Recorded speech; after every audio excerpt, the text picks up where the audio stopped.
All right, so we're going to fire up YouTube right now, guys. Hold on.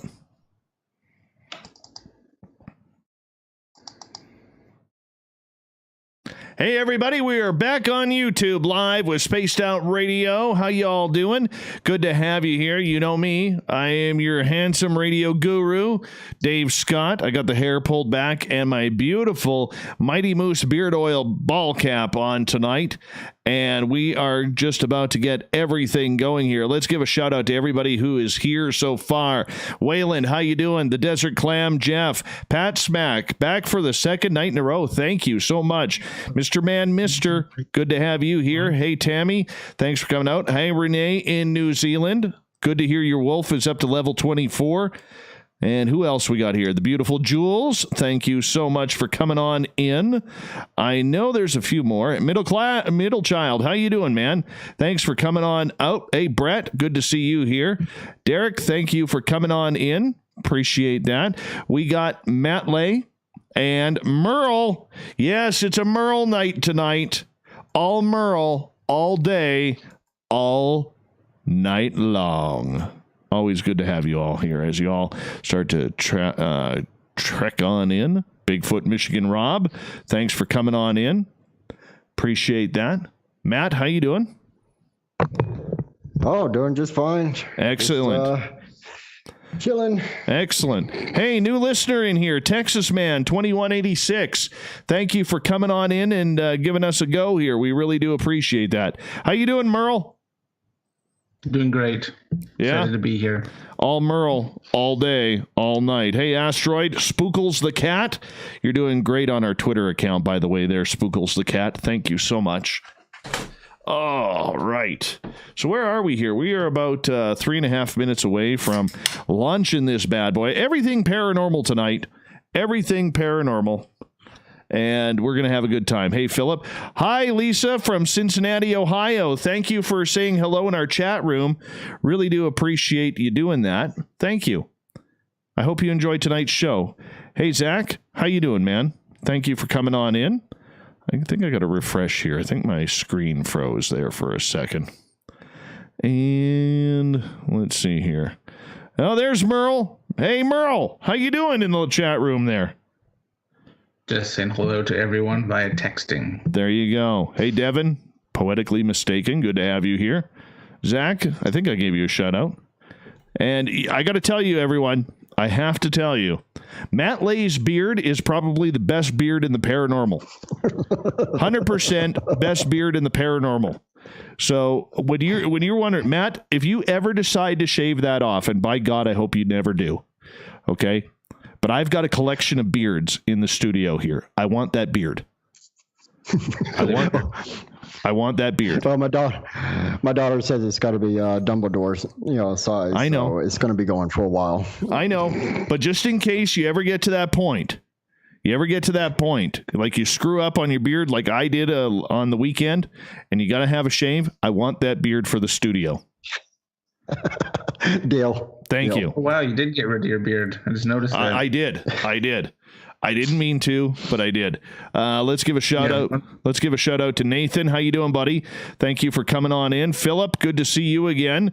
Greco, hopefully your restaurant will be opening up soon because I hear you serve one hell of a good chicken souvlaki. Absolutely, man. I so want to try it. I got to get to Ontario just to try your restaurant. Jacobo, how you doing, my friend? How you doing? Good to have you here. Who else is here? Kevin, good to see you. Merle, there's Merle. All right. Hey, Matt, if you want to be able to read the chat room, we're on about a 20-second delay, but you just go to youtube.com/spaced out radio. Just make sure the tab is muted on that, and you can read up on the chat room while we're going here.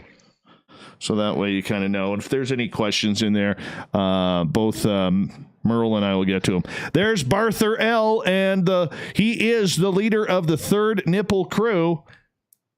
Oh, I got something for all you guys. Cable Guy Matt came by my house today. Cable Guy Matt dropped by, and he brought some autographed coaxial cable. If you would like your own autographed coaxial cable, you cannot buy these in stores, people. Cable Guy Matt has autographed them. Oh, and he's in the chat room too. Cable Guy Matt, you cannot buy these in stores. Limit one per household. And of course, you know, there's a limit of like 4,000 of them. So Cable Guy Matt, we actually got autographed coaxial cable today from Cable Guy Matt. I'm so happy about that. So happy about that.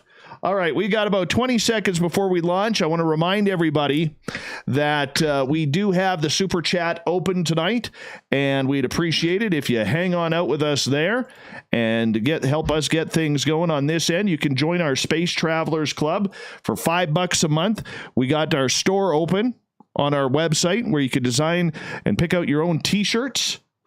Everything supports what we do. Music is on, gentlemen. Let's have a great show. Hey, Peanut Butter Rolls, how you doing tonight? Thanks for coming on in, buddy.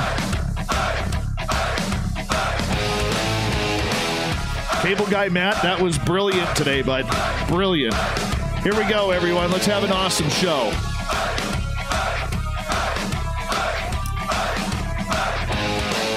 From the mountains of central British Columbia to you listening around the world, this, my friends, is Spaced Out Radio. I am your host, Dave Scott, sitting in the captain's chair of SOR headquarters. We welcome you to tonight's show on our terrestrial affiliates across North America and digitally on TalkStream Live and Revolution Radio.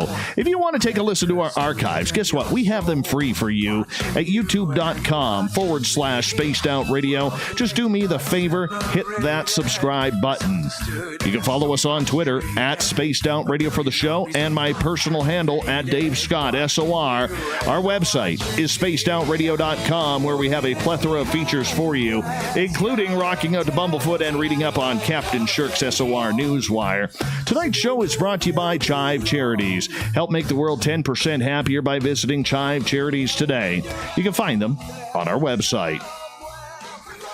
Once a month, we are joined by Merle and a special guest here on Ghosts of the Great White North. Merle is an accomplished paranormal investigator out of Vancouver, British Columbia. He's investigated all over this province, along with areas of Washington State and Oregon as well. Merle's goals are to find critical answers in solving paranormal mysteries that have haunted people or places for decades, if not centuries.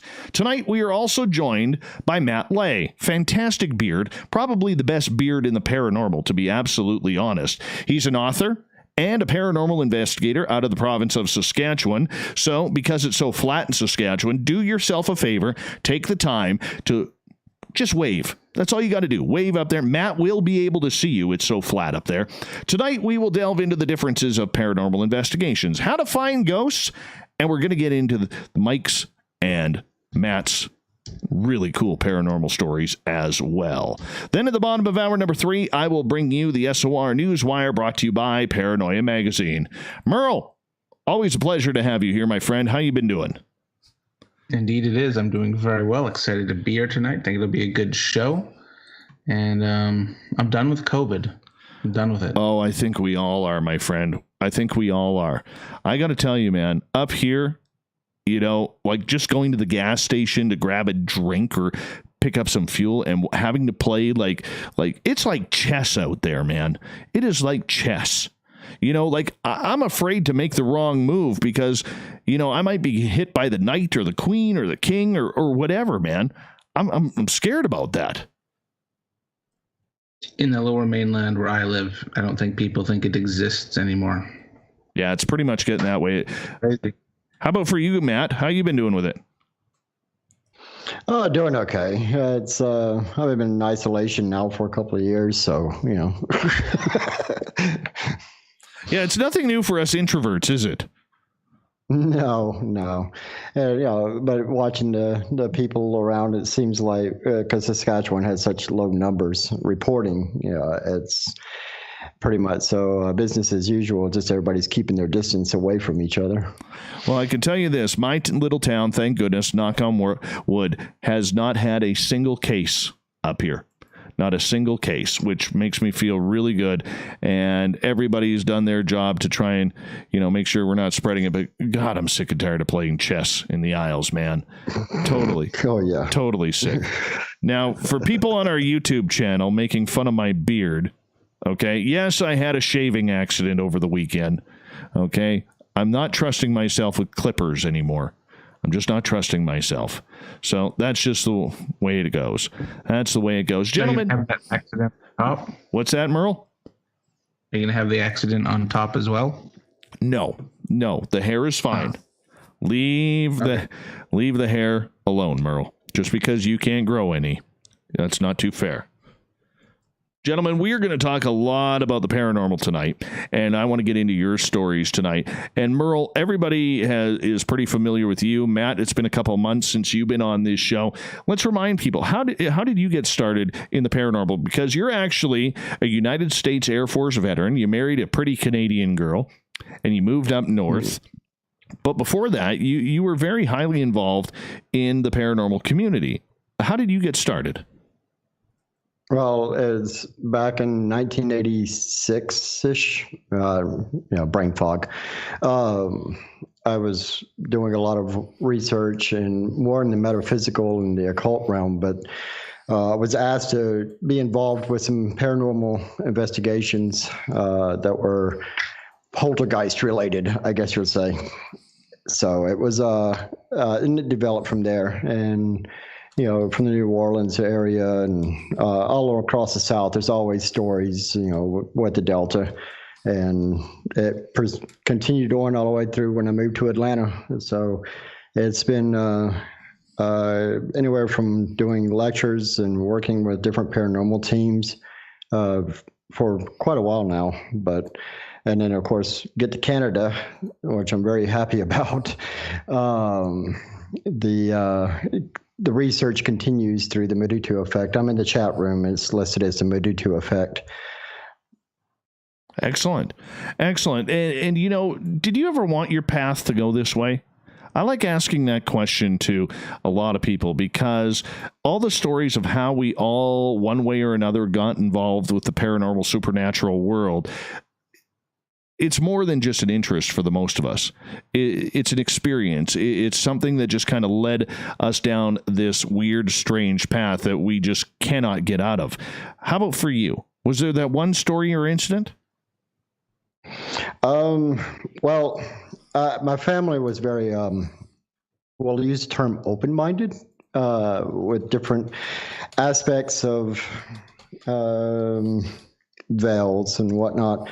So I was always brought up around that. And like I said, in the South, there's always these tales. So it was almost, I was kind of brought up in that way of life. But, when you brought up the Air Force, that's a good point to make. I was a combat communications. So technically, I was going through training to enhance what I'm doing now, because I look at it as a form of communication.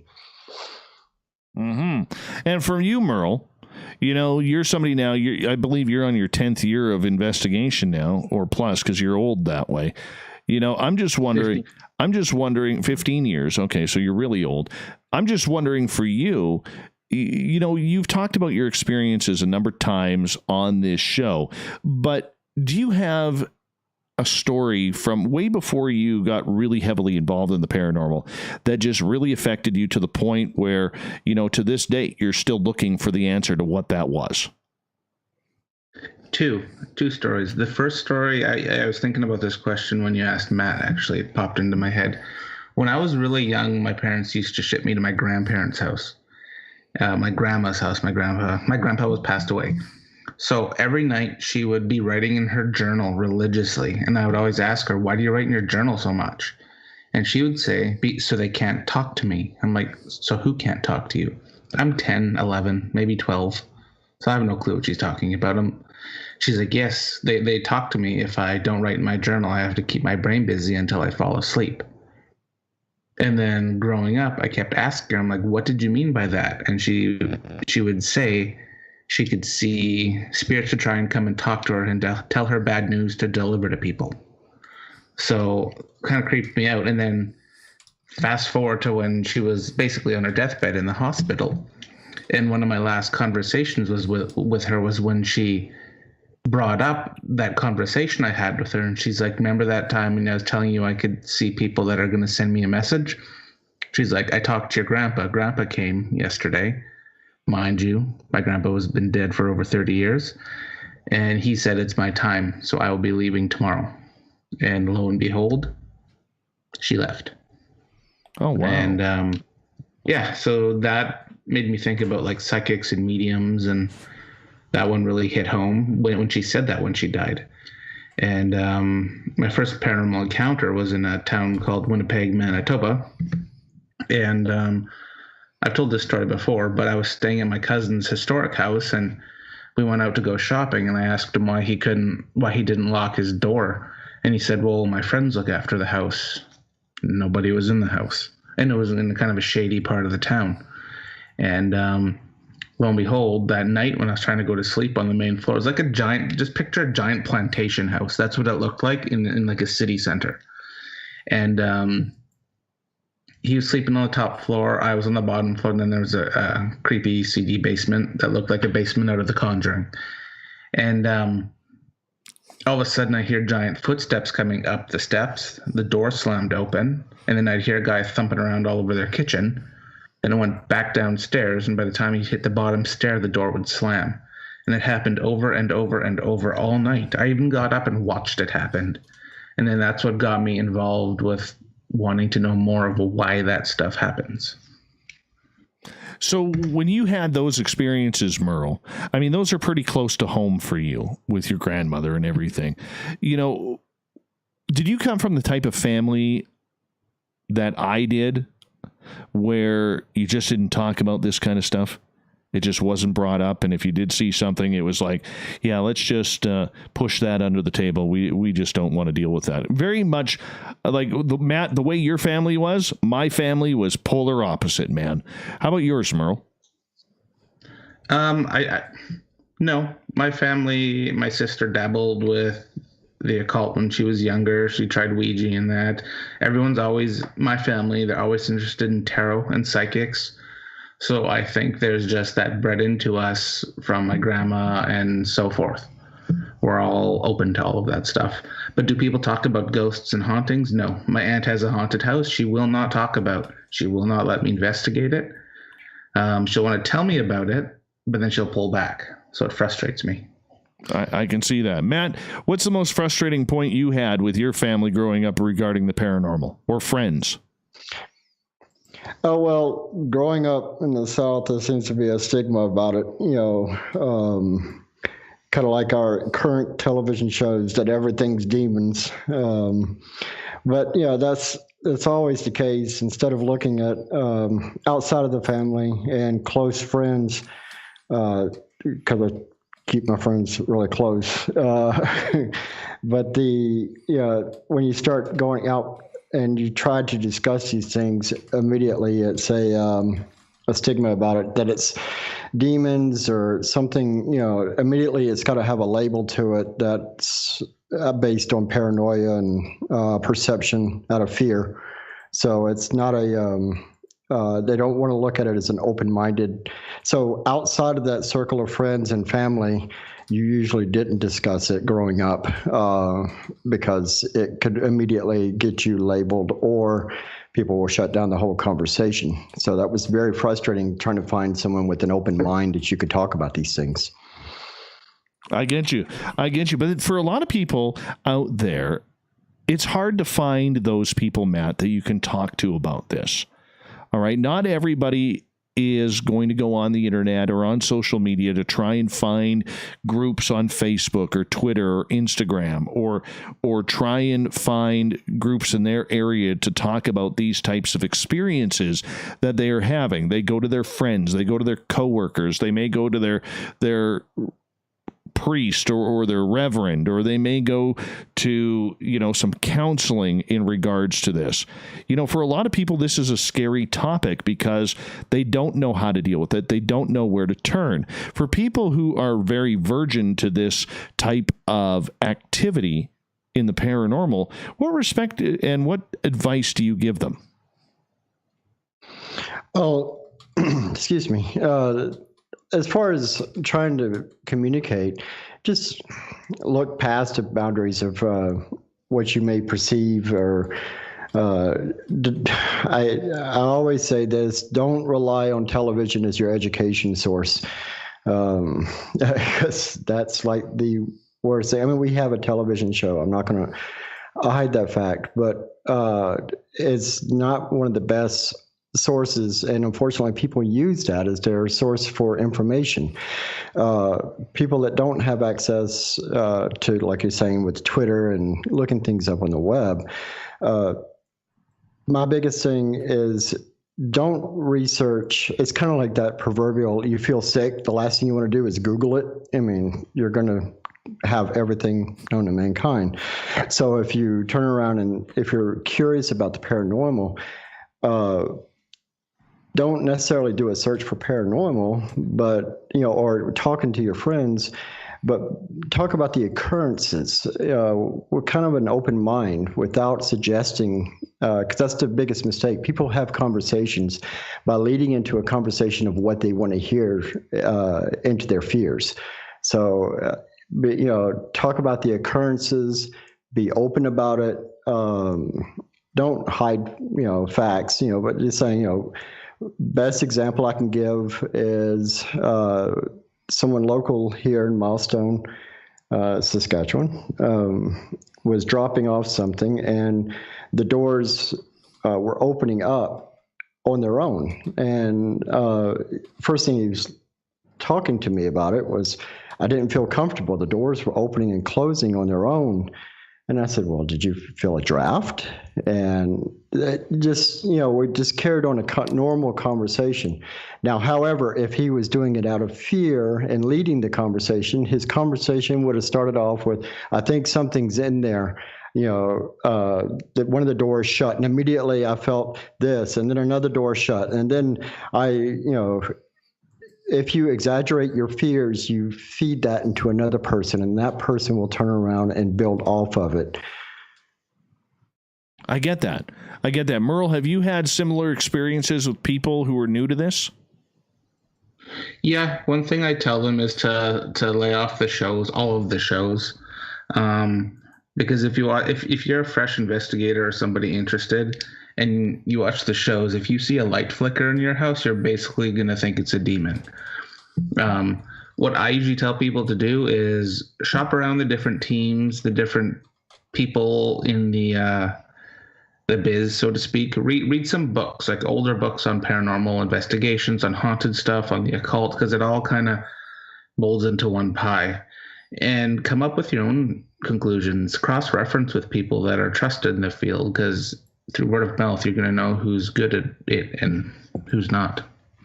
Well, and that's a tough part, too. And it's funny because last month we had on a lady named Deanna Simpson who had this brutal haunting in the United States at her house.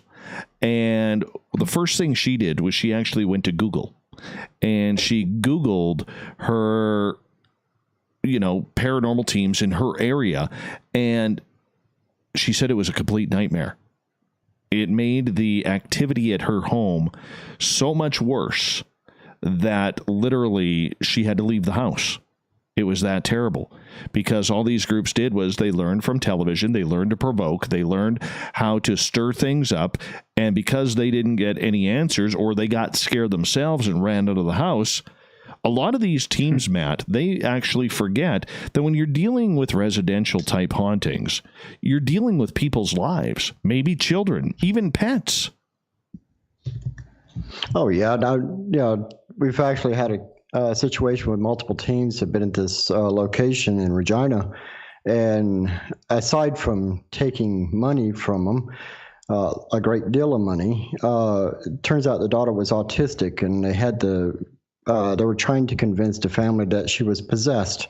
I mean, this is the kind of things that some of these teams, so that's one of the things I always warn people about is if you're talking to a team and immediately they're holding their hand out for money for them to come and check you out or just have a conversation, that should throw up a red flag right away. Agreed. Okay, but a lot of people don't understand that because they're not in the field. They don't know where to look, Mike. That's true, but you shouldn't be charging people to help people in this field. like Matt was just saying, putting your hand out for that stuff is a huge red flag. Okay, so for people who may not understand, what is the issue with charging? It's because it's in my opinion, I'm doing it as a volunteer to help people. And I think most people in the field are doing that too. And you're also doing research. You're doing your own research. That's the key word right there. Yes. Is because why are you charging to learn more? Exactly. Yes. Well, I think it goes beyond that, though. Okay, like I know you two pretty well, all right, and I can say that I would trust both of you to investigate my own home. And Mike knows my house is filled with spirits, all right, and I would trust that, and I would trust that opinion on everything. But for a lot of people out there who are not in the know, gentlemen, as we got about 3 minutes to go before we go to break at the bottom of the hour, they have no clue what it's like. They just want the problem gone. You know, they saw Ghostbusters. Dave, yeah. I'll give you $1,000, or you give me $1,000 and I'll get rid of Satan underneath your crawl space tomorrow. No, I understand where you're going with that. Okay, but there's a lot of naivety out there, though, Merle. I agree. I think if people are charging, they're preying on vulnerable people that are just looking for help and will do any means necessary to get rid of the issue, which is not good. Explain on that, though. If you're so desperate to have relief in your house of something that's haunting you or terrorizing you, you're going to do whatever it takes. There's probably a lot of groups out there that don't care if they get rid of whatever is terrorizing you, but if they get a cool EVP and some cash in their pocket to go buy a new K2, they'll be happier than a pig in mud. Okay, I get that, but take the money aside, Mike, and let's go with this for a second. Take the money aside, throw the money away. Let's say it's a volunteer group. A fancy website or a good Facebook page with plenty of followers doesn't dictate whether or not a paranormal team is qualified to be going into someone's house. I agree. Yeah. You know, Matt, what's your thoughts on that? Well, the biggest thing is pay attention to the questions that they're asking, because they're going to ask a lot of questions. And they're never, let's say it's a volunteer team, and they show up and immediately they want to do an investigation without doing a preliminary walkthrough or have an interview with you, or so they can watch your body language and everything. When they want to just go straight to an investigation, yeah, that immediately should also throw up a red flag. They may have the best intention in the world, but these are what I call enthusiasts. And these are people that are there for the rush, not for the investigation. But that's literally, I mean, you and I would know, any of us listening who have been paranormal investigators would know that that's literally 90% of the field. Agreed. Yep. So with that, as we got about 40 seconds, Matt, you know, how do you decipher who's right and who's wrong, who's doing it correctly and who's not? Because if you're not familiar with it and you've only watched a couple of shows, you're going to be pretty screwed. I have one word. What was that? Intent. What's that? Intent. That's how you can tell the intent of a group. All right. Well, let's expand on that when we come back from the break, guys, because we do got to go to break here at the bottom of the hour. We got Ghosts of the Great White North. It's happening tonight. We're here once a month with Merle. Yeah, Merle's here. All Merle, all day, all night, as he is one of the paranormal investigators of Haunted Crew of Canada out of Vancouver, British Columbia. Matt Lay is our special guest tonight, paranormal investigator out of Saskatchewan. Great beard, probably the best beard in the paranormal. We'll be back with more Spaced Out Radio coming up.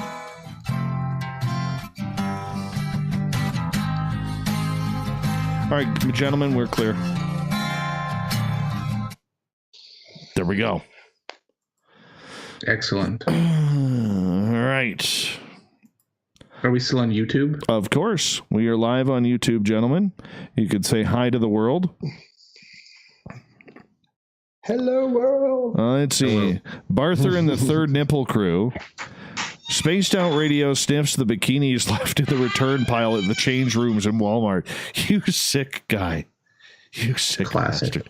Oh, that's Barther. That is Barther. Yes. I'll be back, Dave. Yeah, no problem, Merle.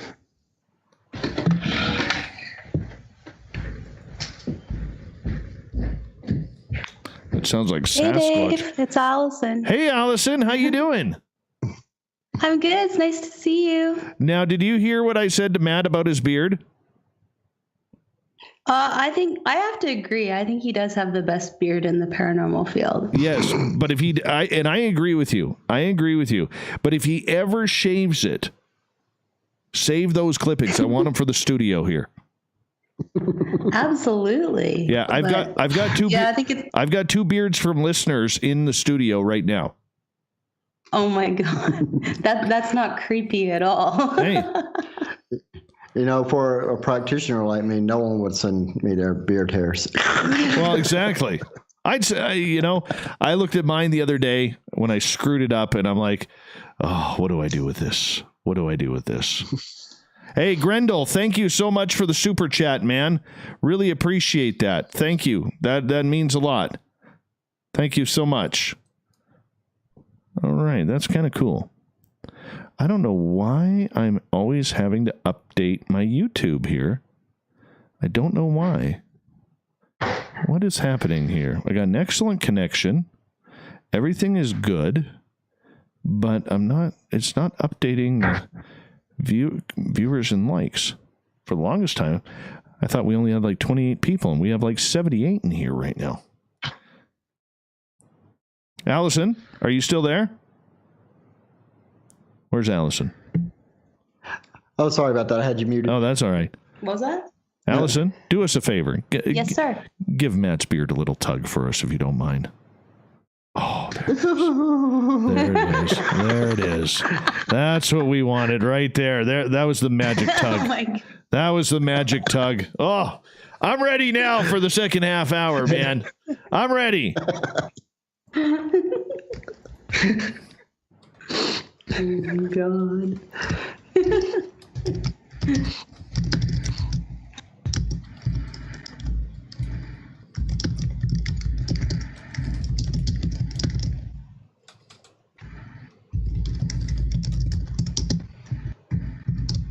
All right. I forgot what I asked at the end of the last half hour, man.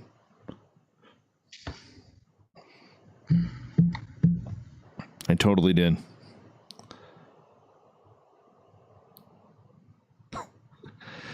That is so not true there, Barther from the Third Nipple Crew. So not true. I did not shave for Carl. All right. What's that thing? This is called a screw up, Mr. Apnea. You already know this. You were here the other day, man. Tough crowd. Tough crowd. Oh. Oh, well. Oh, well.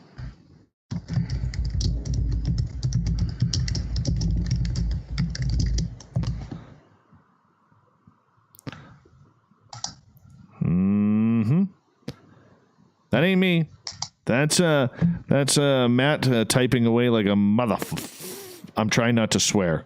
I actually had a. That was me. I actually had a listener, or was that Merle? Was that Merle typing? Yeah. Hi, Tina. How are you? Chuckles, good to have you here. Yeah, I actually had a listener say to me on one of my videos, Dave, stop swearing so much. You know, don't get in trouble with YouTube. Don't get flagged by YouTube because of your swearing. So I'm going to try tonight. I'm going to cut out my swearing. I'm going to try and be a good boy all night. Oh, God. I could see Barther's on the peach snaps again. Carl says you are very muddy. You sicko. You sick. Oh, God, I hate that I get your sense of humor, you sick bastard. Oh, God, it's so funny, too. Use a Flowbee and just take it off? No, I'm keeping this here right now because everybody hates it. So I'm keeping it. I'm keeping it. And I do not look like Billy Connolly. Shame on you. Hey, Brutus, how you doing, man? I don't know who the first was to discover ghosts anyways. I have no idea. Thank you so much for the super chat, though, my friend. I really do appreciate that. Thank you. We got about 1 minute left before we're going to break here, or coming out from break here, guys. So I appreciate you doing that. And, yeah, that means a lot. Hi, Eva. Hi, Eva. What are we? Last night we were painting our nails. What are we doing tonight, my beautiful friend? I'm curious. I don't know why, but I'm curious. It's like she's prepping for the first post-COVID date. Hey, Justin, how you doing? Getting her nails done. I think we're shaving the legs tonight. That's what I think we're doing. Anyways, we got about 30 seconds left.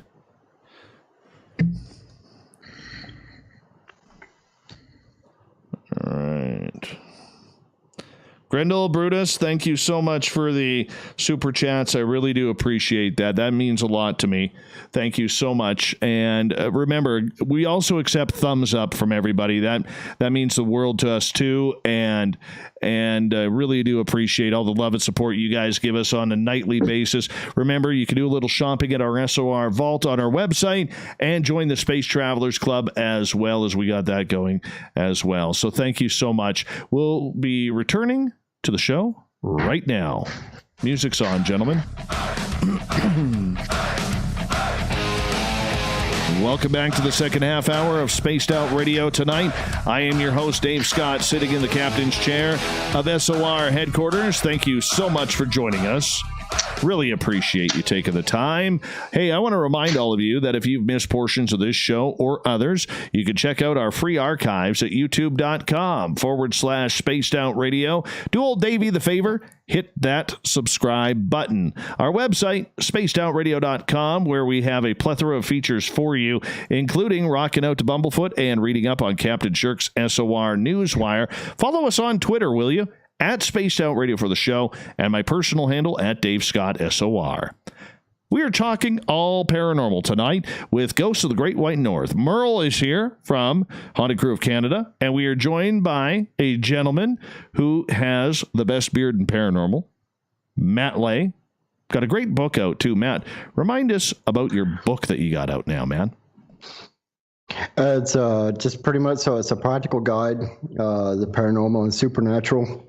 It's the book is pretty much so a very blunt, very short book, and just kind of going through the process of a paranormal investigation and the do's and do nots and some basic glossary. It's no sense in having a long, just for, as Corey, our team lead, calls it, it's Paranormal 101. It's a very basic book, but it's aimed at getting rid of all the show pre-programmed nonsense that's logged in everybody's head. Yeah, and I think that's an important topic, my friend, and we can skip right into that right now. So here we go, tra-la-la, we're skipping on in. You know, for so many, we learn from television. We learn from people who have done it before, or we go online and we join these groups that are junior investigators and all of this. And really, you know, we think we're getting put through the ropes on a real learning curve here with what's going on. You know, what is the proper way to join a paranormal team or to get into the paranormal in your case, Matt? Sorry, I was having technical difficulties there. That's okay. That's okay. We got you, man. So can you repeat the question? Well, just in regards to what steps do you tell people to take if they want to get into the paranormal? Well, pretty much so. Try to find, going back to what Mike was saying, you got to find someone that you can get that information from, that you trust, and that's not, it's the intent that they're looking for research. Now, if you're trying to do it on a solitary basis, we always pick on the people with K2 Star Trek phasers because that's the way they point them. But the biggest thing is if you can go into a location, you are the biggest tool on the location. We have a plethora of tech gear and whatnot, but gradually work your way in by stepping into an area. You're going to have to confront your own fears because fears will build your labels and manifest your own, we'll call it entities, because you are scared. So it's best to try to find yourself a mentor or do your homework, and you could step into these areas and try to conquer these fears with someone else.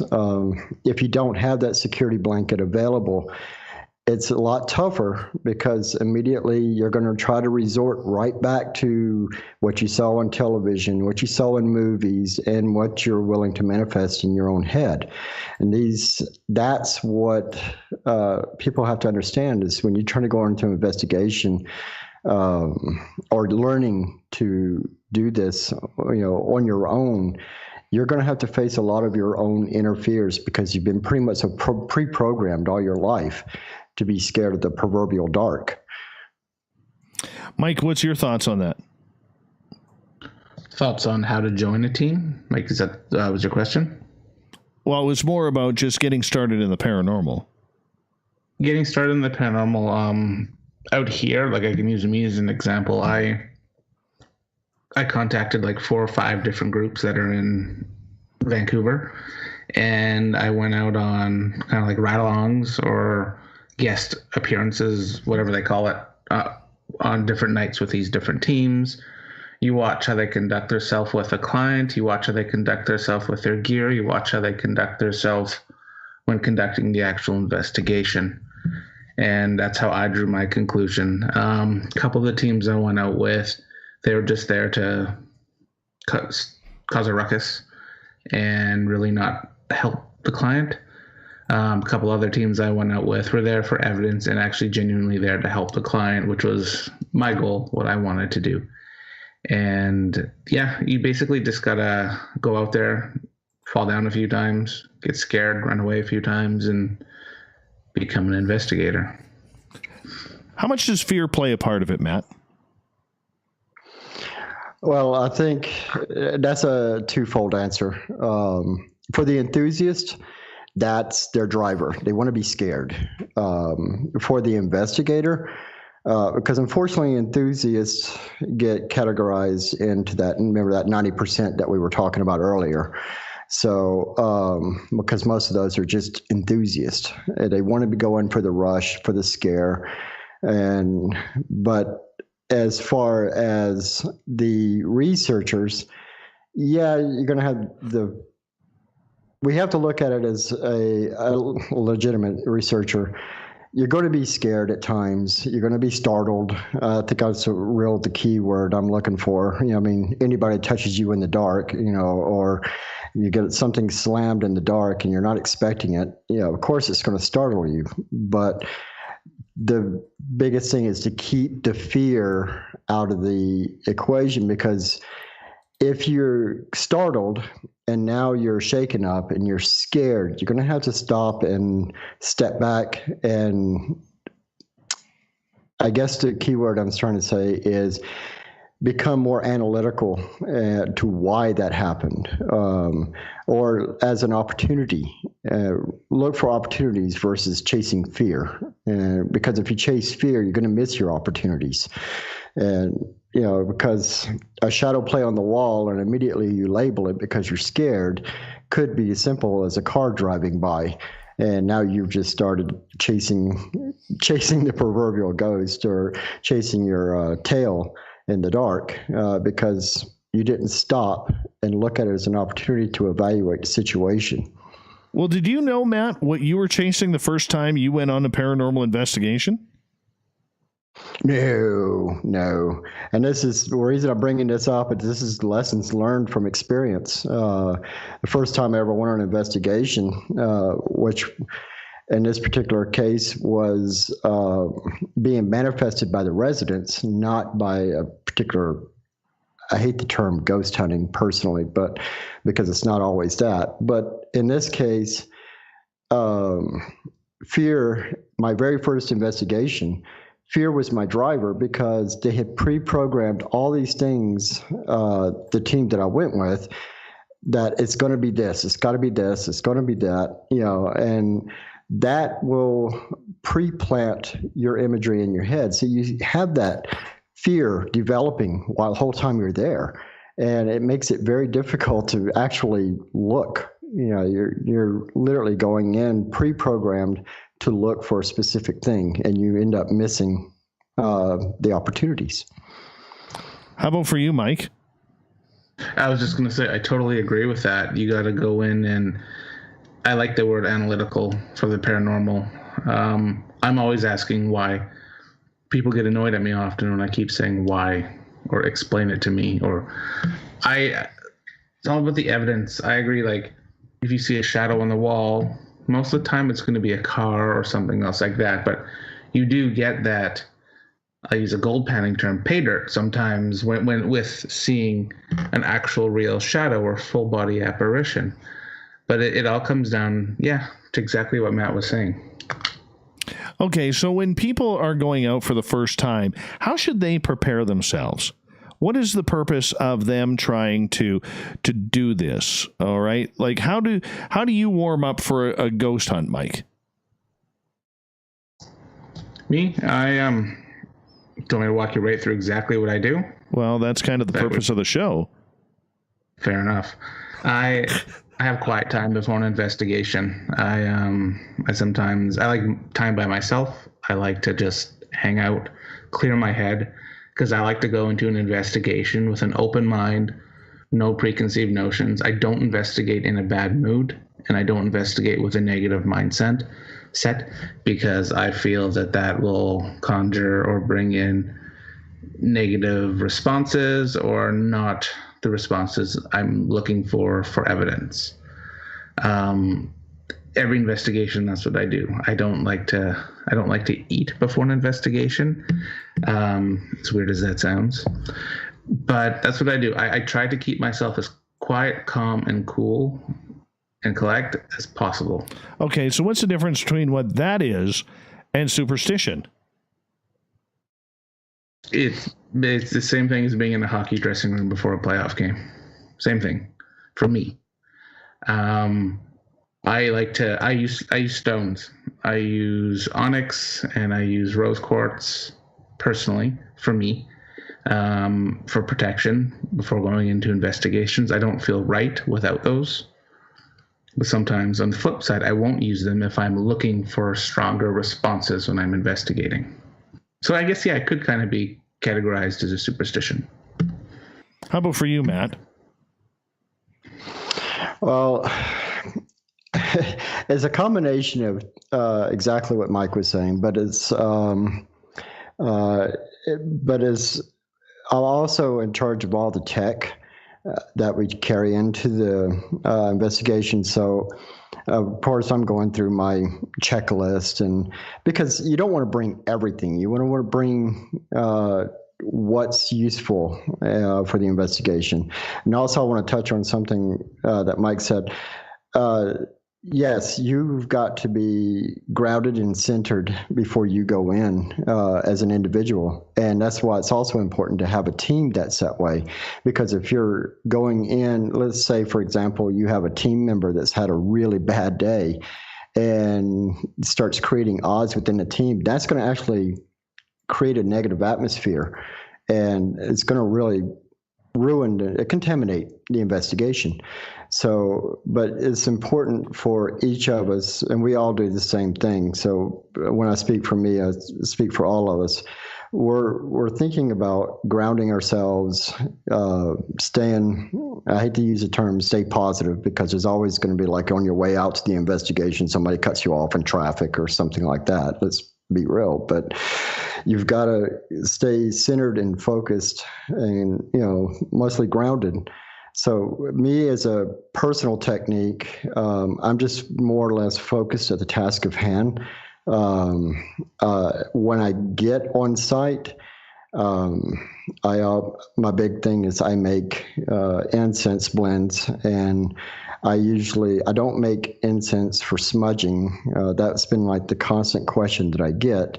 I make incense as an offering, whatever I feel that's in the area. Now, this goes along the superstition part of it, but it helps myself and the team feel like we're being welcomed. Makes sense. And so when you go on that investigation, and Mike, you have gone into places where you have gone running out, with your shorts feeling a little droopy afterwards. I mean, everybody knows those stories. When you go into an investigation, knowing that there is clear case hauntings there, that there is a lot of activity that has scared a lot of people in that area, do you change your tactics or the way you do things as per the location or the type of investigation that it is? Because I think a lot of people, Mike, believe out there that an investigation is an investigation. It's not about, changing your tactics for, say, going into a place of business comparatively to going into someone's home where maybe there's children who live there. Fair enough. I don't change my investigative style. How you see me, Dave, when I come up there is how I am everywhere I go. What I do alter will be the type of tools I use, the type of questions I ask, depending on what the haunting is. But example being, if I'm going to a place where the client's being like, over there's cold spots, we see a shadow walking around that appears to be cold, I'll bring my FLIR camera and we'll use that versus a K2. I don't personally use a K2 often. I prefer a millimeter over a K2. I find them more accurate. But no, I try to be consistent with how I investigate. But like I said, what I will tinker with is the questions I ask and the tools I use. Excellent. How about for you, Matt? That's the same identical concept. But around here, let's say, for example, if I go on one of the locations that's a reservation, I'm going to be considered at that location, and I might change the tools, but I may also change my tactics a little bit, only out of respect for the land, and because that's, at the end of the day, it's to be respectful, and go into a building,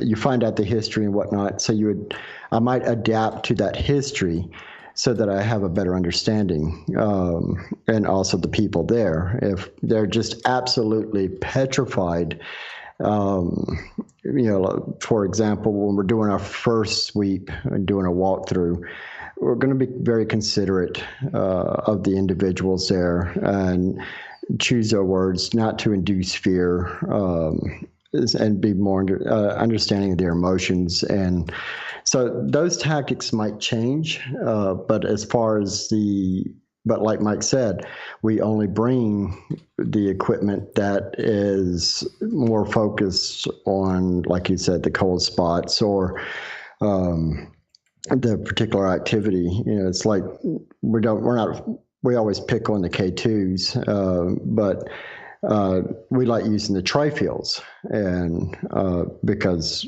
we're looking for any type of natural earth magnetic field interference or anything like that. So if it's a situation where people are, we know how high levels of EMF can mess with people at time. And we've actually been able to track down towers that were causing or contaminating the area. So, it's more of you change your tactics based out of respect, but you're changing your technique is never really going to change. I got to ask you guys, because it's easy, and a lot of people out there will always say, oh, you use that piece of gear? Oh, that's a piece of junk. Why aren't you using this? But what is the most underrated piece of equipment that a new person to the field, Matt, could use or should pick up, and why? The simple, most underrated item, I would say something as simple as a recorder or even just a camera, because what you may sitting in an empty room say, this has happened to me. I'm just speaking from experience. 4:00 in the morning, no activity. I am bored out of my mind. We're ready to shut down. I am done. And turn around, start reviewing the information. And it turns out we caught a swath of information. So that's why we start doing real-time review while we're on location, so that we know these hot spots. But as far as those are simple tools, but the simplest tool that's underrated and hardly ever mentioned, because, and I'm a tech guy, is very rarely mentioned, is yourself. And we are the best tool on these investigations. Now, for validation and to look deeper and delve deeper, a simple digital recorder and a camera is usually what I recommend, is just like your first basic tool. If you want to eliminate certain things, whatnot, some type of simple EMF detector, just to make sure that the wiring is good in the house or the location. But as far as just getting started, a simple digital recorder and a simple camera, better if it has IR capability so that you can see in the dark. But that's what I would recommend. That's just me personally. And a lot of people, though, Matt, they will spend and spend and spend a lot of money thinking they need all of these tools, all of these gears. If you're brand new, how much should it cost you to set up in order to become a paranormal investigator? Well, if you have a laptop, there's one, so you have some way of storing your files, your information. That would be great and useful. So, I mean, if you're looking at, we're going to eliminate the concept because a lot of people have laptops, some way to move files over, or a computer. But so you can get a simple camera with night vision capability, and those, I don't know how much they run nowadays. We were talking about old farts. So, but as far as a digital recorder, you can go to Walmart, pick up a simple digital recorder. I would deter the ones with the, I don't even know if they make those magnetic tape ones anymore. The cassette tapes? But yeah, the reason I deter those is because it's a magnetic source and it can be imprinted, because people make the mistake of reusing the tapes. And so they'll think they hear an EVP, and it's actually just an imprint from a previous recording. And you can use them as long as it's a fresh tape. But I don't know. They run, what, $20, $30? So as far as just getting started, you figure, I'm probably going to end up being a couple of $100 unless you find someone with an old camera that you're willing to break your shoulder on. Remember those? But be honest with you, I'm not sure what the current pricing of cameras are. But to go with that, the biggest mistake people use is their cell phones to record or on these investigations, because they figure they've got these in their hand. Why not use it? But because of the possibility, and the reason I deter from using cell phones is because I've seen so many flare images on the camera lens from their cases or different things like that, and it gave them this, I've got a ghost. I hear you there. Everyone, I'm going to get you to hold on right now because we're going to go to break at the top of the hour. Merle, I want to get your opinion on that when we get back, on how much it should cost for a newcomer to the paranormal to get started. Because we got Merle here from Haunted Crew of Canada. He's wearing his Merle t-shirt tonight, just so you know. Yes, he third-personed himself on his own t-shirt. He's from Haunted Crew of Canada. And Matt Lay, Saskatchewan paranormal investigator, best beard in the paranormal. We'll be back with hour number 2 of Ghosts of the Great White North next on Spaced Out Radio. I am just dying here. I am dying here. You guys, Barther and the Third Nipple Crew, you guys are horrible tonight. Horrible tonight. They, if you read their comments, Bart's comments in the chat room, he is trying to crack me up, and damn it, it's working. It's totally working tonight. Hey, Merle. Where'd Merle go? He put his mic on mute again. Matt, I'm just gonna run my dogs outside. I'll be right back, everyone. So stay tuned here. Be right back. Commercials are on. SpacedOutRadio.com. The party is always on at the Moose Vancouver. The Moose Vancouver is where you want to be when visiting Canada's West Coast. Open until 2 a.m. nightly, the Moose cranks up the rock while serving some of the best rated food in the city. The menu starts at $6.95. Why party anywhere else in Vancouver when the Moose is right there? Get your horns up and rock with the Moose, the official party bar of Spaced Out Radio.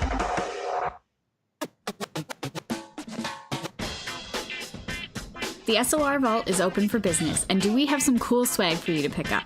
All you have to do is head over to our website and click on the SOR Vault. You have a variety of cool logos to choose from, and put them on anything you want. T-shirts, hoodies, hats, coffee mugs, you name it, we can get it to you. So do your shopping by supporting the store you love. Get your Spaced Out Radio swag at the SOR Vault today.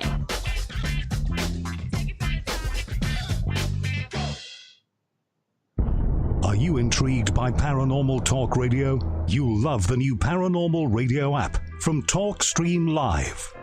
You'll find a great selection of talk shows covering UFOs, ghosts, strange phenomena, and much more. Download the Paranormal Radio app now and start listening to the very best in paranormal talk entertainment, including the network you're listening to right now, the Paranormal Radio app, free in Google Play and the iOS App Store.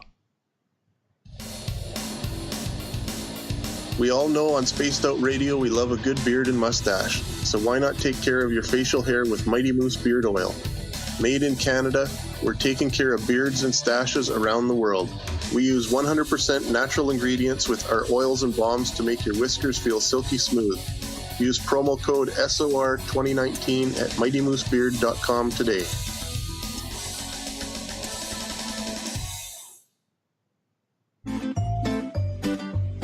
Looking for creative ways to get your company out in the public? How about advertising on Spaced Out Radio? Our sales department is waiting to hear from you, and we can work around any budget. From commercial spots to banners to special promotions, there are many opportunities to get your name and product out to our SOR listeners.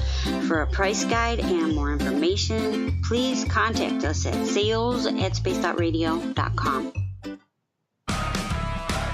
Get your horns up with me on Spaced Out Radio. This is Ron Bumblefoot Thal. Come tune in to SOR where you can hear me rock out with Little Brother Is Watching, the official theme song of Spaced Out Radio.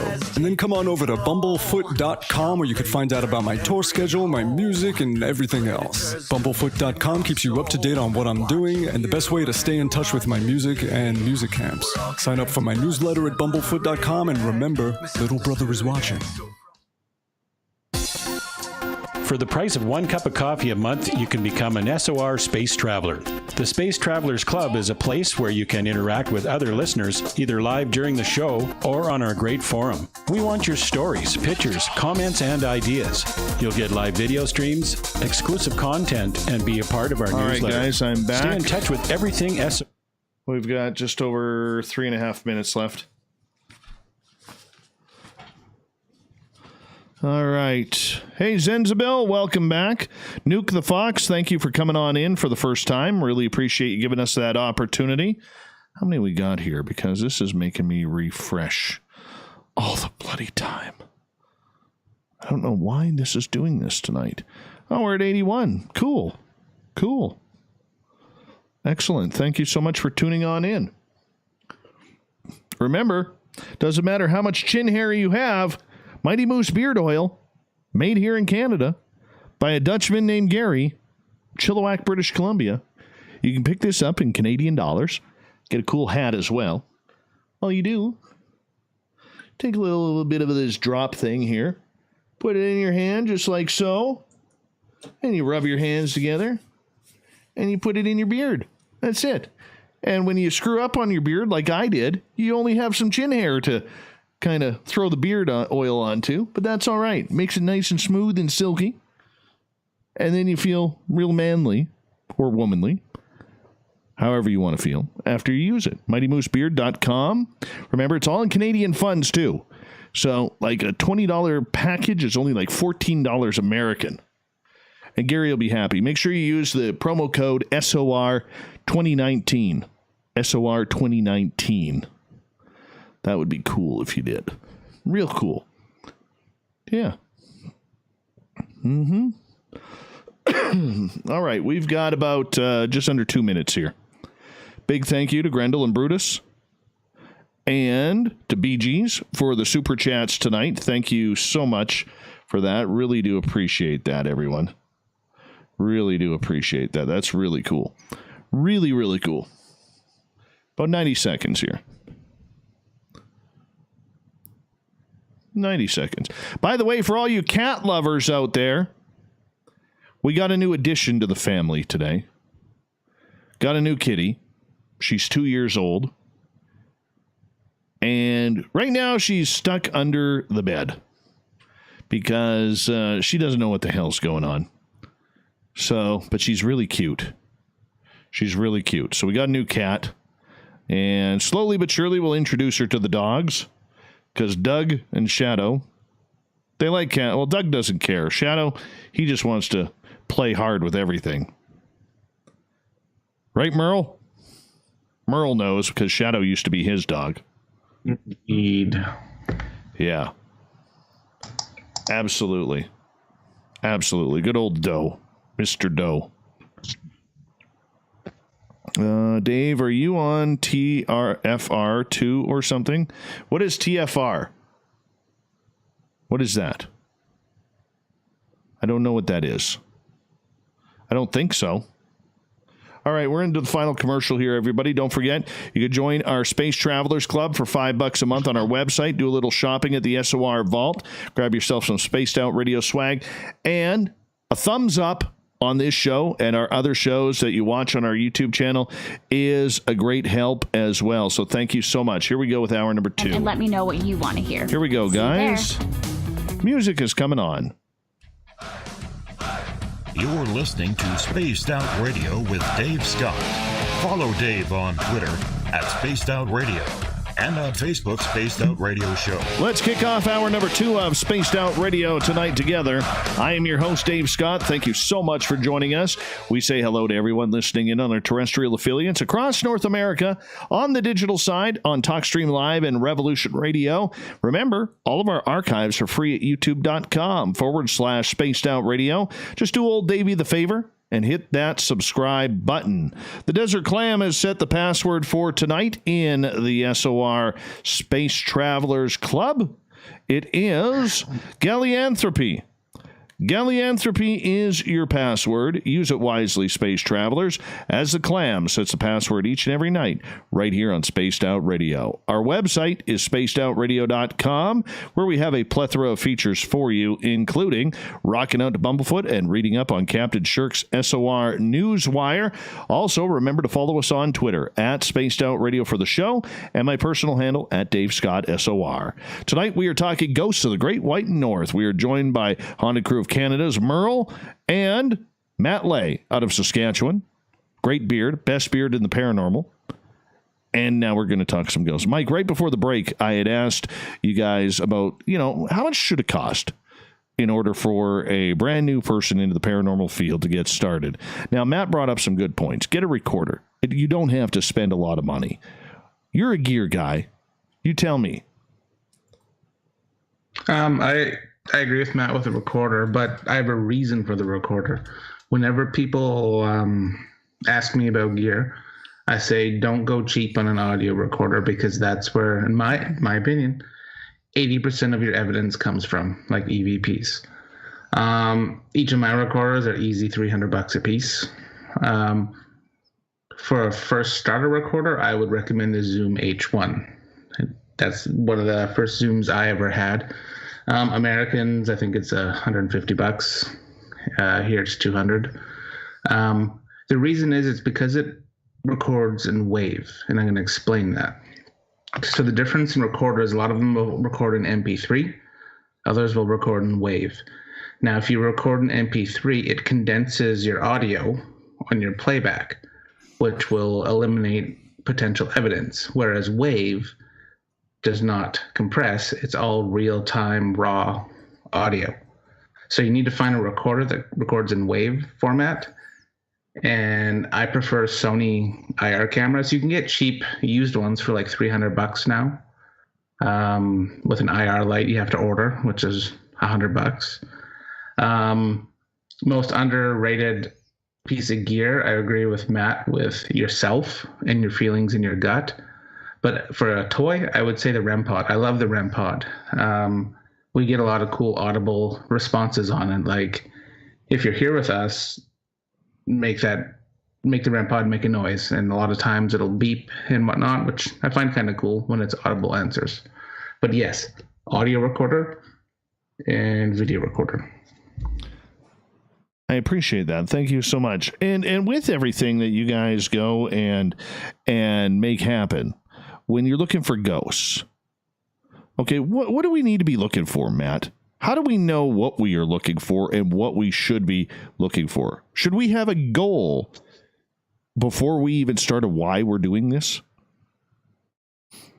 Well, once again, I hate the term looking for ghosts, but as a general, I'm going to use it as a generalized term because you don't know exactly what you're communicating with. And that's the answer to your question is, well, we're going to say it's a two-piece part of that is to communicate. And the second part is to get information to enhance your next investigation, because that's where you learn what could I have done differently, or how could I become better. But as far as your goal is, you should be looking at no different than walking into a room and maintaining a communication with somebody respectfully and learning from each other. Whereas there's a lot of people who want to dominate the communication, it becomes one-sided. So it's not true, a true form of communication. They want to go in and control the situation. So once you get that open communication, then you can adapt and grow from there and learn more. Because that's what we're doing is we're learning as we're doing this investigation. I get that, and I can appreciate that. But for so many people out there, Matt, it's an ego thing, like you mentioned earlier. They have no idea what they're investigating. And probably as a show host, my most frustrating point with it is when you ask somebody, what's the end goal? What do you do with your evidence? What do you do with your research? It's amazing how many paranormal people cannot answer that question. And yet it's such an easy question that should be answered. That's true. And, it's like on it's a shameless plug, but on the Medusa Effect page, we've been doing live feeds and going through all the research. And not only do we investigate it more deeply, because just like, for example, what Mike was saying with the MP3s versus the waves, we use a Tascam for the same reason. We don't want to use the MP3s. But it gives you an opportunity to continually research that information. Once you come up with something, you don't provide that information to the public as this is what this is. You want people to make their own decisions. You want people to ask more what ifs. Those what ifs feed your the possibilities of more research. So the latest live feed we did was on energy, how we project energy, and it was based off of investigation that we did. So when we provide that information, we're not doing it as this is what this is. We're doing it as a point of view of allowing people to think for themselves and reach their own conclusions. But at the end of the day, when you get this evidence, you want to share it. Be prepared for criticism. Be prepared for skepticism, but you want to be able to share it, and because someone else's input could help you develop more, and also allow you to provide additional answers. That communication with the client is not when you walk out the door. It becomes a continual investigation until they feel like their mind is at ease. Okay, so what about you, Merle? What do you think? Repeat your question, Dave, just so it's fresh in my mind. Well, just in regards to the idea that people need to, figure out what they want to be doing or the reason why they're investigating. Yeah, I agree. If a person can't answer that, who's going on an investigation, they should probably sit on the shelf a little longer so they can think about why they want to investigate. For me, I go investigate to see what the heck is going on and to get resolution for a client, to help a client.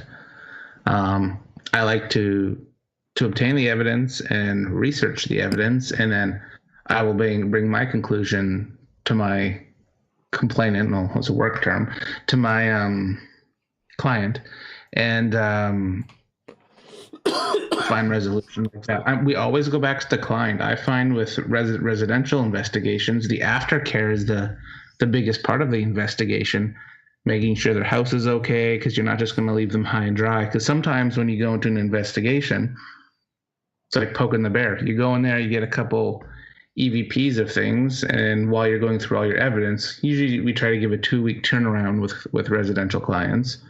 You're getting phone calls and texts all hours of the day saying that their activities are ramped up, but then you want to know, why is it acting up? So yes, you go on your investigation, but then you got to be prepared to help your client, not abandon your client, and solve the issue that you potentially could have made worse.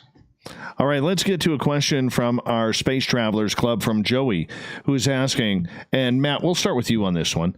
Do you feel there are minimum standards for your digital recorder, such as an uncompressed format like WAV, a simple rate of 96 kbps, or more a 24-bit A to D conversion? Also, do you use adequate internal shielding to prevent external RF interference?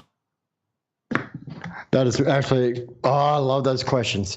I'm going to answer it in the shielding part of it. Yes, you want to make sure, because outside interference, we do utilize shielding on these. A simple Faraday cage will also help, but you want to use. Also, keep in mind that if your microphone, if you're using external mic or whatnot, always validate it first to make sure that you have proper grounding. As far as the bit rate, I'm not as much concerned about as much as I am the timing, because once I go to review that information in the WAV format, I'll listen to it because it'll record in 48, whereas I may slow down the timing or speed it up, because timing is, we don't know what the equation is. We know what the equation for time is here in this physical world, but we don't know what the equation is on whatever other realm that is. And so because of that, we have to look at timing. When we review the audio, we'll play with the timing just to make sure we're not missing something, because that imprint could be recorded at a different timing sequence. But as far as the kilobytes per second and those type of formats, never really looked at that as far as that. But, like I said, we use the Tascam. So if we use proper termination, because the Tascam, I can't remember how many channels it is. Somebody mentioned that earlier in the chat. They had an old 4-channel. If you're going to utilize that, you can get 75 ohm termination points just to make sure that you're not having that bleed over.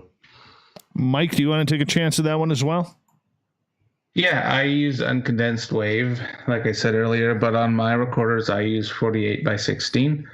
I tried with 96, but 48 I think is the best all around sound. You can play with it in WavePad or Audacity for when you're trying to bring out the EVP and take away some of the white noise. I find it the best all around rate, I guess you'd say. My favorite mic or audio recorder to use would be the H2N. That's because it records at 360 degrees. And it records 2 different channels at once. So it records a 360 all around you, but it'll also give you an X or a Y as well. So you get 2 different recordings per every time you use it. Makes sense. Absolutely makes sense. All right, let's get to another question here. Pat in our YouTube chat is asking, would it be practical to ask questions that would rule out what kind of entity there could be? Mike, let's start with you. There are, but next hour we'll get into the different types of hauntings. But to rule out the entities, you could be dealing with a normal spirit who's just a guy that died. You could be dealing with a trickster spirit, which is someone that could say he's a devil, but really he's just a spirit. I don't think it'll rule out what you're dealing with. I think how you rule out what you're dealing with is how your surroundings and how you are reacting to the investigation. I wouldn't use EVPs for that all the time, but you can. How about for you, Matt? What do you think? I have to, the short version is 100% agree with Mike. He pretty much just nailed it on that one. What's the long version? Give us the long version. Well, we look at it as not just spirits or ghosts, but, also looking at the concept of maybe you're dealing with the multidimensional aspect or projected energy from the people if it's a residential. So asking questions, your questions are always pretty generic. You don't want to be too pointed. When you start getting too where you're not really getting plausible answers, it seems very erratic. You might ask, for example, we just moved to this building, which is where we're continuing our research, but we've discovered there's activity here. So when we ask questions, it was formerly a bank built in 1912, and 1913. So we ask questions like, did you work here? Did you come here to do business? Or we might ask pointed questions along those lines. And if we start getting responses, it does kind of steer you in the direction of where you're looking. All right, let's get to a question from Greco here in our YouTube chat. Where does the energy go when your batteries get drained? Matt, let's start with you. Well, first of all, for people who may not understand what that question means, if you could define what that means and then go into the explanation.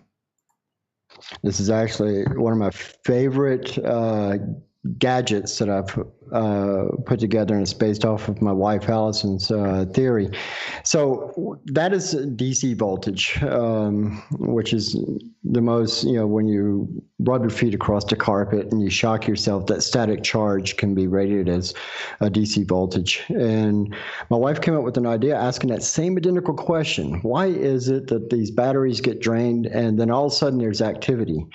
So she worked with another person, and together they came up with a device that provided strictly DC voltage. Well, I turned into Tim Taylor from Home Improvement, and I had to make something bigger and better. And what I do is I have a device that's called, we nicknamed it the Anubis Gate. It provides 1.2 million volts DC in a plasma field. And we do realize we do get activity. So the natural DC field that this occurs, this is something a lot of investigators are still exploring. There's new static field testers, and they're really cheap now. Paranologies out of California is also doing a lot of research with that. But fortunately, they're not charging exuberant prices. But that static field that normally is around us, which has come to equate to, I feel a cold spot on my arm. That could be that static field around you that's being drained. We don't know that for a fact, but it's still being explored. So why is it being pulled? That's a really good question. Where does it go? Our theory, everything that we do is theory. And so please understand that. So when our theory is right now is that it's being pulled, or the battery drains are being pulled to allow them to better communicate, also to either manifest or communicate however the situation occurs. So that's why we've turned our focus more into DC fields. Mike, I want to get your take on that regarding the battery drain. My take on battery drain, I do believe it's paranormal. I do believe it is a ghost trying to manifest and possibly communicate. That's why I use an EM pump. An EM pump is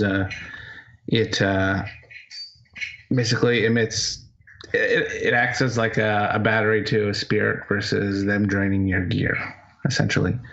I don't know too much on it, but that in my opinion, just being in the field, when example would be when you're like, oh man, I'm starting to feel cold or uneasy, but all of a sudden I usually will be like, okay, our battery's going to be drained next. And usually 9 out of 10 times, that's when all of our stuff starts dying or we need to replace the batteries. So when you're investigating, how many batteries are you going through? Sometimes I never change them. And sometimes I change them maybe 2 or 3 times, depending on, I can use your 108 Mile post house as an example. That place just loves to drain the batteries. I will easily go through a couple sets. Always my camera. I've got like deep cycle lithium batteries for my Sony cameras. They die like a dollar store battery. So I always will have all 5 of them with me, ready to change. And same with my Zoom audio recorders. Those drain like they're on dollar store batteries as too. And I believe it's because there's so much energy and activity in there that they just hijack all your energy. Gotcha. I mean, the amount you change, it's almost like underwear for you, my friend. Sometimes. Yeah. You said, can I plug in real quick? Absolutely. Please do. Where possible, just as a recommendation, there are some devices that have either a 5-volt or 12-volt adapter on them. And that's what we've been doing is we used as recharging packs, because they have the light up to show you how much of a charge is left. So when we do get battery drains, we still get multiple hours out of it, but we can actually see if it goes from 5 or 6 bars is on it down to 3. We know we still have several hours left, but we can actually visually see that sudden drop in that pull. And so, but unfortunately, like with the Tascam, we can't put a power adapter on it by using these, but they sell the little rechargeable power packs that are 5 volts or 12 volts. And we keep an arsenal of those charged at all times, so we can just real quick pop them on. Is it only, and we only got about 40 seconds here, Matt, but is it only on paranormal investigations where this happens, or does it happen on other investigations? Say you're going through the forest and you're trying to find cryptids or, work with UFOs and aliens.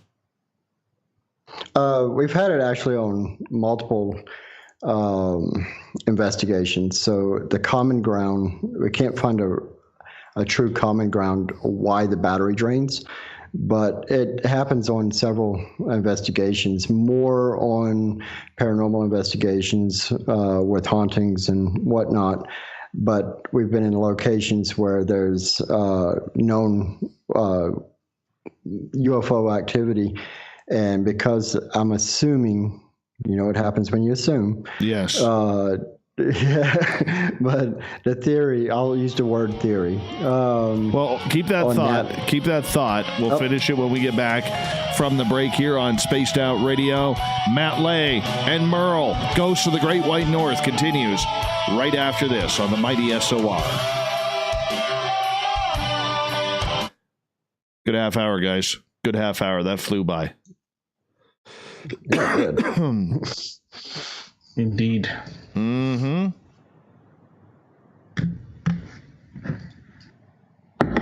Dave, we actually talked about gear on your show. Oh boy. Yes. Yes. I have a new piece of gear that I don't know if it's garbage or not yet. The electroscope. Don't know what that is. I'll send it to you. All right. It detects static energy. Oh, nice. Yeah, that's similar to the. Is it a 360 design? No. I will take a photo of it and send it. Okay, yeah, because there's one I got similar. That's from that group Paranologies. To keep their costs down, they actually 3D print their own cases and everything. But it's a 360, and so when it picks up static fields, unfortunately, got to take in consideration, like if you're wearing clothes that are static, it's like polyester in it, and you walk by, of course, you're going to set it off. But yeah, it's made by I think it's the one you're talking about, actually. Yeah, it is Paranologies. The one I've got is very similar to that, but it's a 360 degree. I like that one because you can use it as almost like a directional. Okay. Whereas a 360, you have to set it on the ground, unfortunately, and then because if you hold it, you're going to set it off. Especially here in Saskatchewan, where everything's so dry. Yeah, I haven't used it in the field yet. Looks like a bloody great. taser, Mike. It does.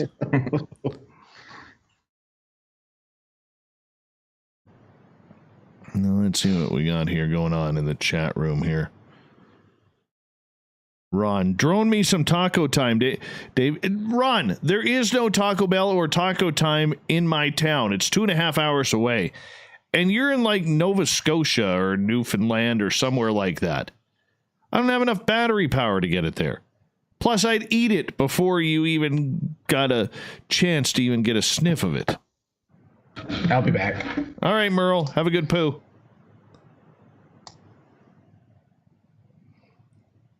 Gotta love the Merle. Gotta love the Merle. How you doing there, Matt? Doing good, and just I'm loving this. This is great. Oh man, we love you here, man. It's always a pleasure. Oh, anytime, man. Anytime. Excuse me. Oh. Apologize. Stop it. Oh, man. I get hit with the yawns usually around now because my day started at 8 this morning.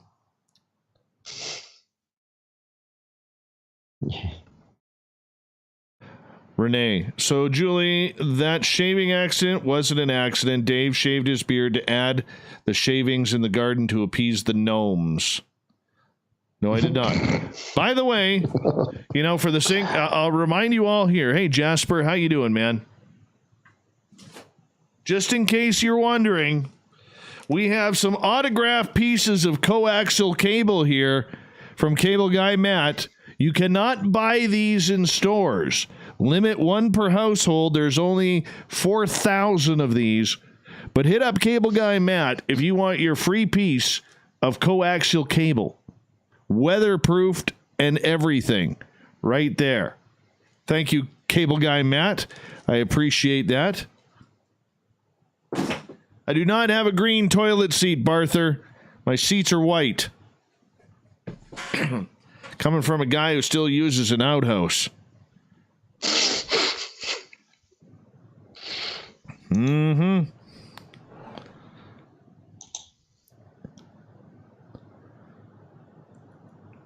Yeah, check those out. That is all autographed by Cable Guy Matt right there. And redheaded Lisa calls my beard the G-string goatee. Well, fits everywhere then.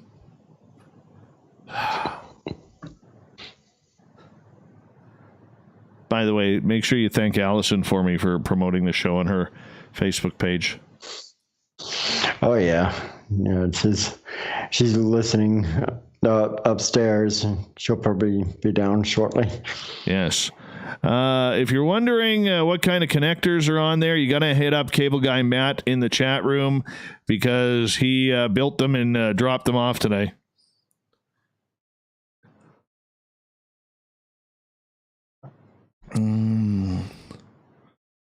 Lori, got enough junk, Dave. Don't need cable. Hey, these are autographed by Cable Guy Matt.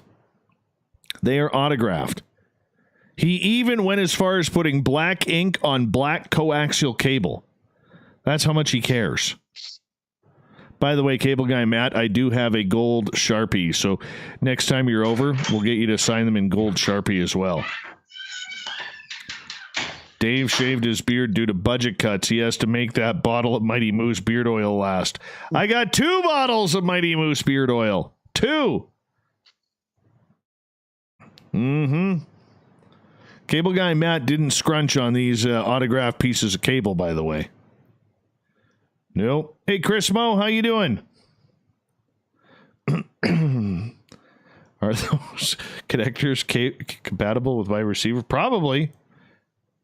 Any coaxial cable questions, just ask Cable Guy Matt. Once again, big thank you to Grendel, Brutus, and BGs for the super chats tonight so far. Thank you to everybody who's given us a thumbs up. If you haven't, what you waiting for? Now's a good time. And do a little shopping at the SOR Vault on our website and join our Space Travelers Club for $5 a month. Here we go as we prepare for the second half of the show.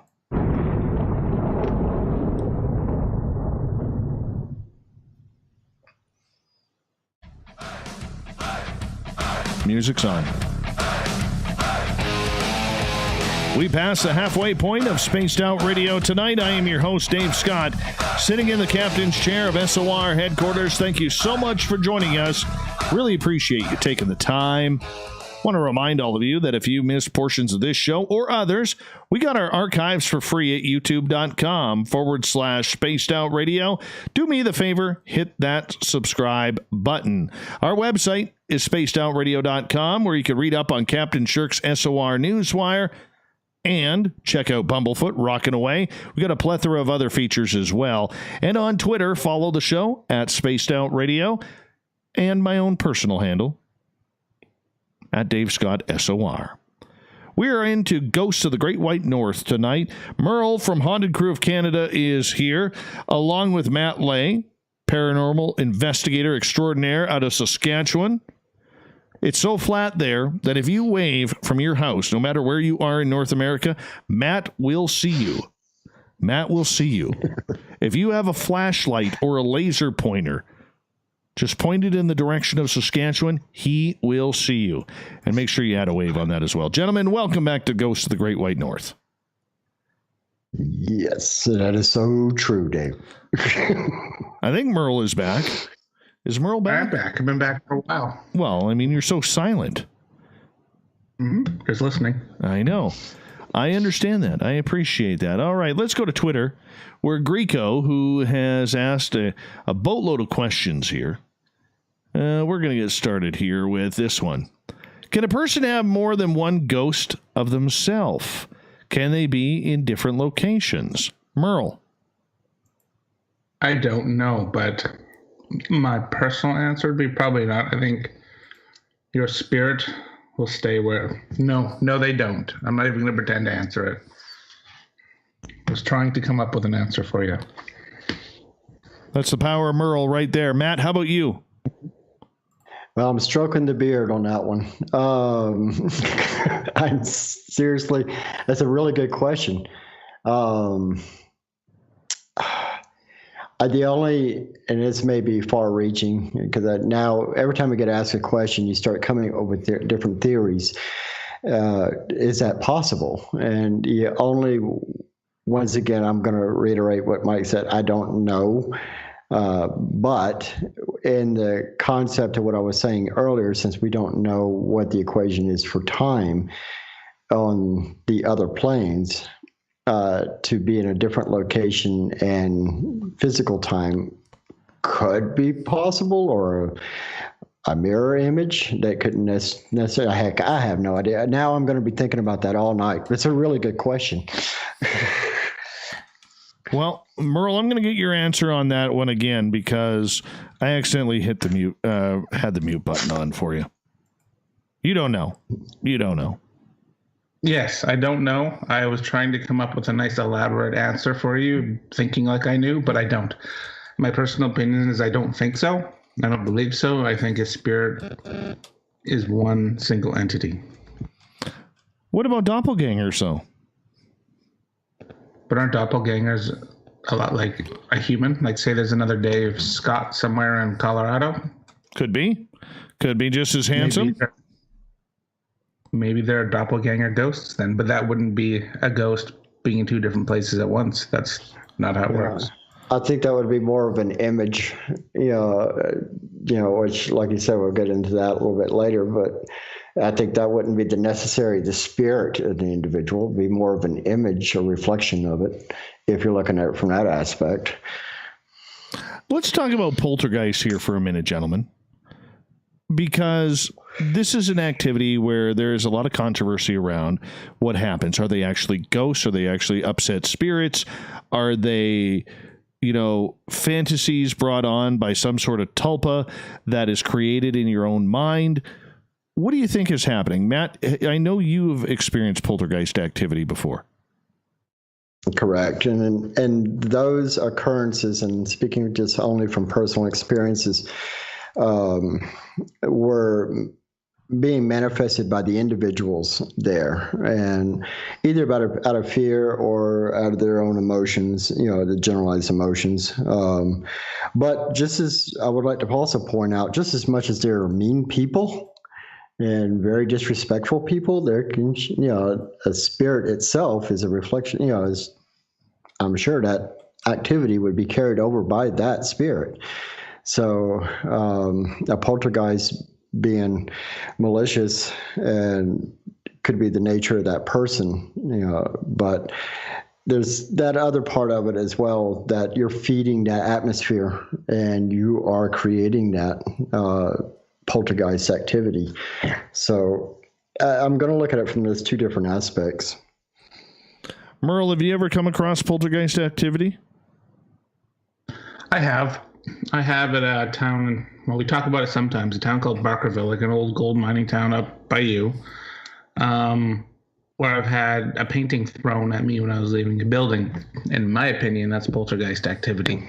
108 Mile Ranch Post House poltergeist activity, where I was with a team and we could smell foul odor.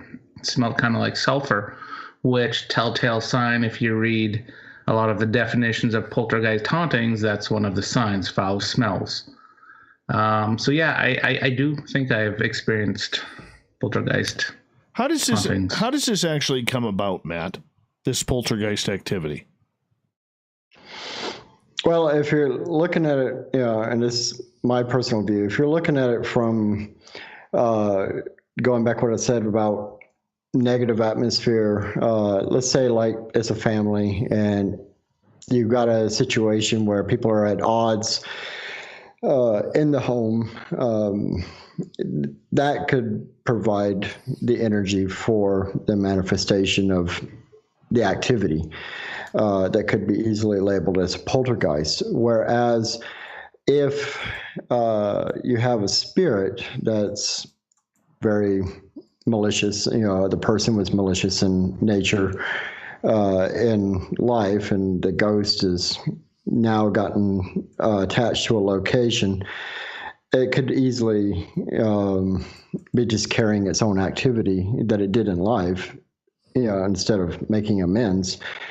So it could be in the nature of the individual spirit, or it could be negative energy developed by either a group of people or an individual, like the one I encountered in the past was an individual that was actually causing the activity. But when you go on an investigation with a team and you have a team that's at odds with each other, once again, that could manifest this negative energy. And just like a battery drain, you're providing energy from that communication, that manifestation. So that could be an enhancer of that.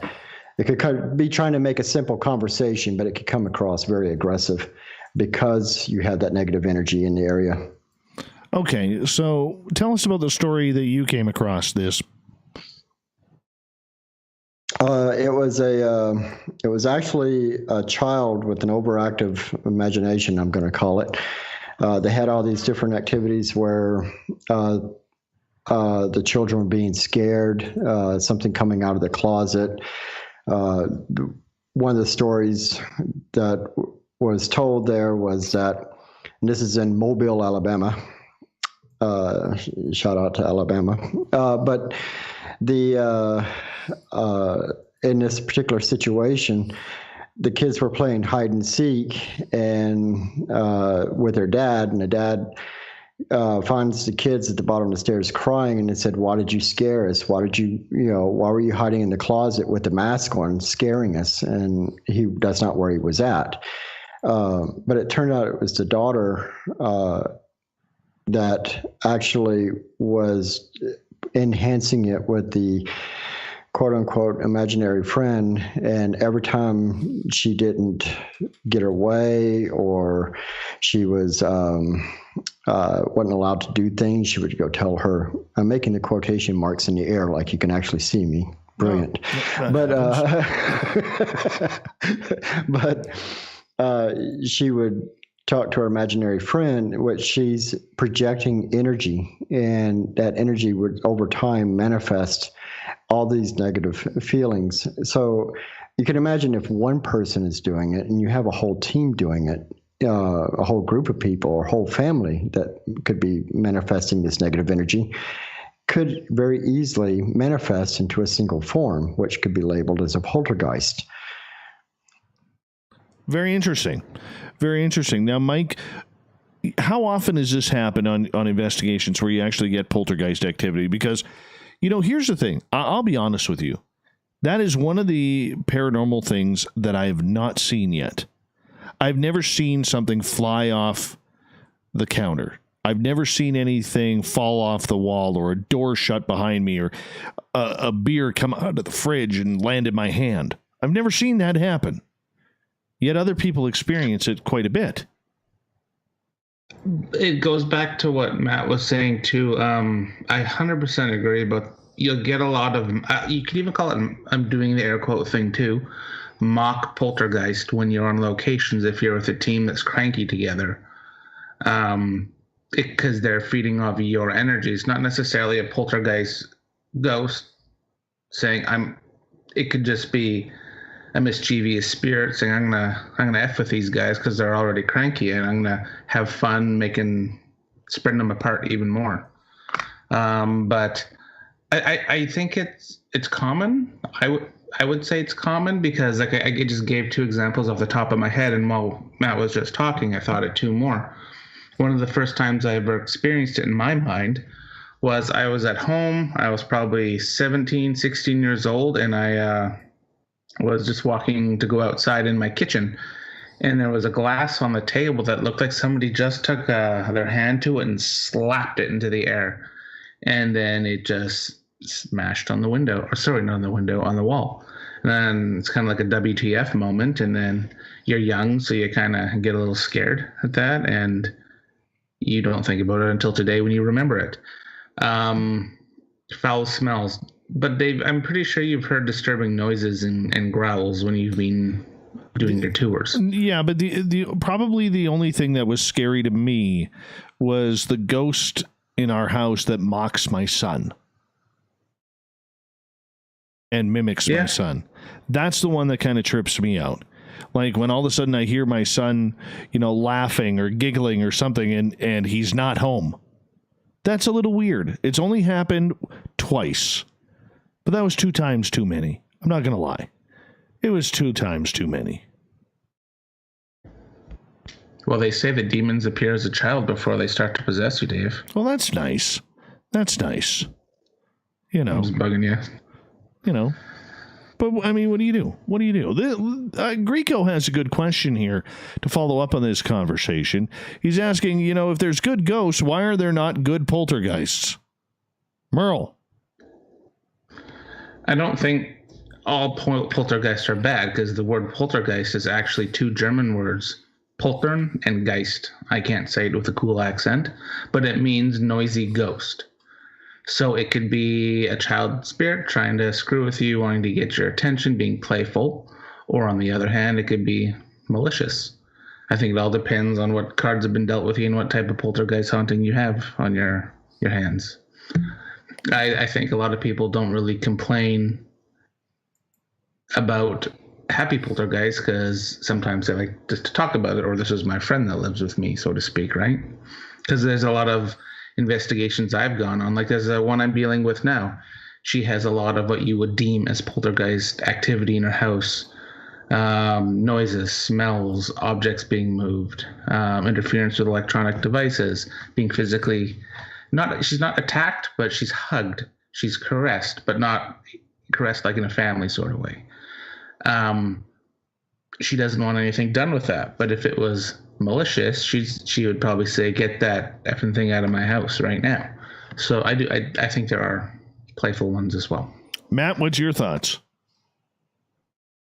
I agree, and the same concept, but I'm a practical joker, and I love doing practical jokes, but some people could find that very annoying, and a lot of practical jokers are not very well liked, but I do it in fun. And so it's a perception type thing where you can, I'm having fun at the expense of others, but it could be, an activity based off of fear can immediately be labeled as a poltergeist activity.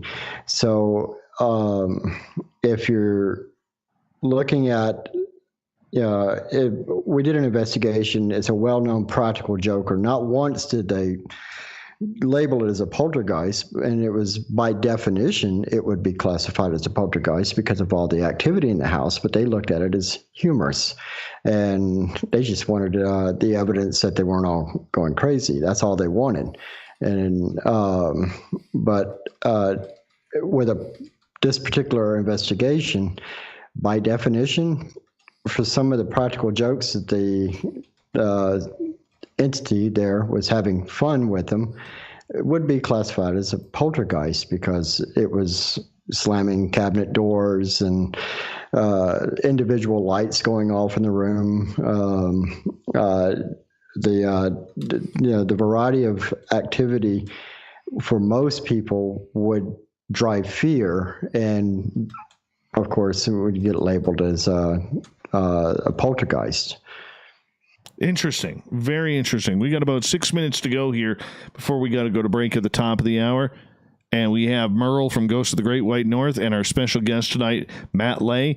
Gentlemen, in regards to, serious hauntings, really upset spirits, have you ever come across, Matt, a spirit that was just absolutely vile, absolutely angry, maybe some poltergeist activity or scratches on yourself or other people? I'm going to say yes and no. The reason I say yes and no is because going back to our conversation earlier about waveforms and frequencies, if a particular entity, or however you want to label it, is in a location and they're operating at a different frequency than the physical plane, a simple touch could show up as a scratch, or may not feel like it at all. But so kind of look at those things more objectively like that. We don't immediately label it as evil, but we do look at it very seriously. But we want to look at, that's when we start looking at the different timing on the EVPs. We pay attention to how the air feels, going back to the smells, the other labels that could kind of drive you toward a malicious act versus a simple form of communication that's being misunderstood. A lot of people want to investigate during the daytime, but they're not sure if they're going to get any activity. Yet, on the spirit world, there is no time. There is no nothing as far as we know. And that's very little. Why do most people continue to investigate at night, in your opinion, Matt? It's mostly for contaminations, light contamination, noise contamination, because it is quieter at night. That's the largest reason. And 9 times out of 10, somebody's going to say this only happens at night. It's because they're at work all day and they don't notice it. But it's really, like I said, there's no time that it's ideal. But for going on to an investigation, you want to remove as many contaminations as possible. So we've done daytime investigations, nighttime investigations. So you got to look at what's the best time opportunity to do an investigation to get results without contamination. Merle, what do you think? Daytime, nighttime, anytime it's Merle time? It is, but I agree with Matt. Nighttime is the best time because less contamination, less birds chirping, less hot traffic, less lawnmowers, less everything like that. Also, I find with infrared cameras or full spectrum cameras, you pick up a lot more activity at night than you would in the daytime because they're doing what they're supposed to and they're looking into the dark and they're showing you the image in the dark. But you can roll EVP. I have a video on our YouTube page where I'm rolling EVP in a graveyard and I get wicked clips in the daytime, like EVP clips. So you can do it anytime, in my opinion. Mm-hmm. Makes sense. Why at night, though? Why do people mostly want to do it at night? I know why I prefer it at night. I feel my senses are a little bit heightened. I feel that it's quieter. It's easier for me to pick up on things. Would that be a better reason than the noise of the day, Mike? Yeah, because you're getting less contamination. You don't want to have your audio recorder rolling and then you're reviewing your EVP stuff after. You're like, shut up, birds. Whereas in the daytime and nighttime, there are no birds. They're all sleeping, right? Mm-hmm. But no, yeah, nighttime's just quiet. There's less people to bug you. Your phones don't go off. You're not working. So yeah, 100% nighttime. Excellent. And what about for you, Matt? Nighttime or daytime? I agree. I prefer nighttime investigations because, like I said, your senses are heightened. But once again, I'm going to go back. That may be altered just because if someone's telling me their highest level activities at 1 o'clock in the afternoon, we're going to have to figure out a way to adapt to it. But I prefer personally nighttime just because there's less contamination. I get you. That makes sense. We got about 1 minute here before we got to go to break at the top of the hour. So with that, how does the evidence, Matt, differ from daytime to night? I'm going to maybe not assume with audio, but I'm going to say with maybe video or camera footage. I'm going to agree with Linda Sparkles on the chat. Paranormal does not ever stop. There's heightened points.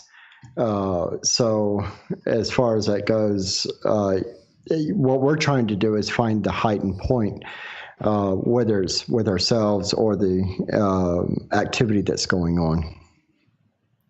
Gotcha. What do you think, Merle? Photographs, video, easier at night than in daytime? I wouldn't say they're easier at nighttime, but I would say you capture more because the infrared and the full spectrum is doing their job and showing you images through their lens that you can't see with your naked eye. So that's when you capture most of your stuff. All right. You guys hold on. We got Merle and Matt Lay for another half an hour on Spaced Out Radio, where we are going to get into Ghosts of the Great White North, hear a few more stories from them on their haunted adventures, as well as we got the SOR Newswire and the Thought of the Day. Yes, it is a packed and jammed hour number 3 of Spaced Out Radio coming up next on the mighty SOR. Stay tuned. I am so pissed off about this fucking mute button. Pardon me, I didn't mean to swear tonight, but I'm so sick and tired of this mute button. I turned it on for you, Mike, and if you hold the button down like just a split second too long, it automatically turns itself off. And that's what happened. And so, they could hear me? Well, they could hear you on YouTube. They couldn't hear you on the radio side. Just pisses me off. Okay. Anyways, guys, you guys talk away. I'm going to YouTube still on. I'm just going to go run my dogs outside. I'm going to quickly go pee. We'll be back. I always forget we're on YouTube, man. I'm used to the old days when you didn't have it live during the breaks. Merle. Yeah. Gotta watch what I say. I think the first time we did this YouTube thing, I was like saying some inappropriate stuff. Anyhow, I'll be back. Okay.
Where'd you guys go?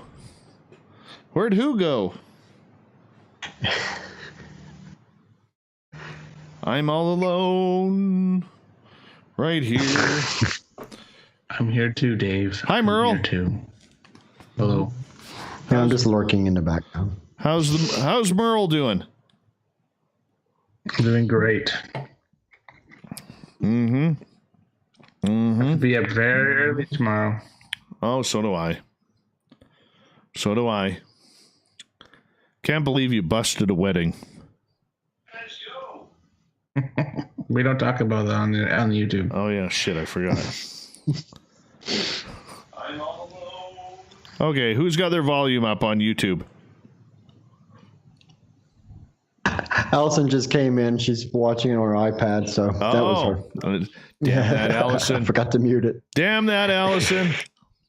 Always causing troubles. Always causing troubles.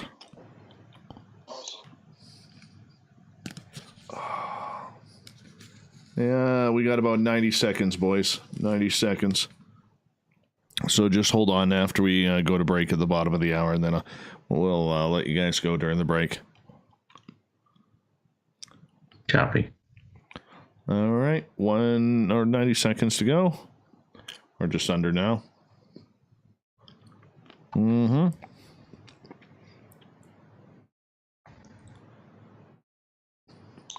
Yeah, Allison had activity upstairs she was sharing with me. Oh, nice. What was happening?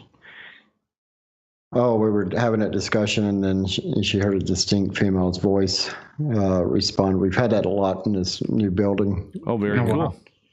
Very cool. Merle, we got to make a road trip to Saskatchewan. I agree. Yes, please. Road trip. Yep. Road trip. That'll be fun. Then we can wave at our homes. Especially on top of the building. Especially on top of this building. Exactly. 30 seconds, boys.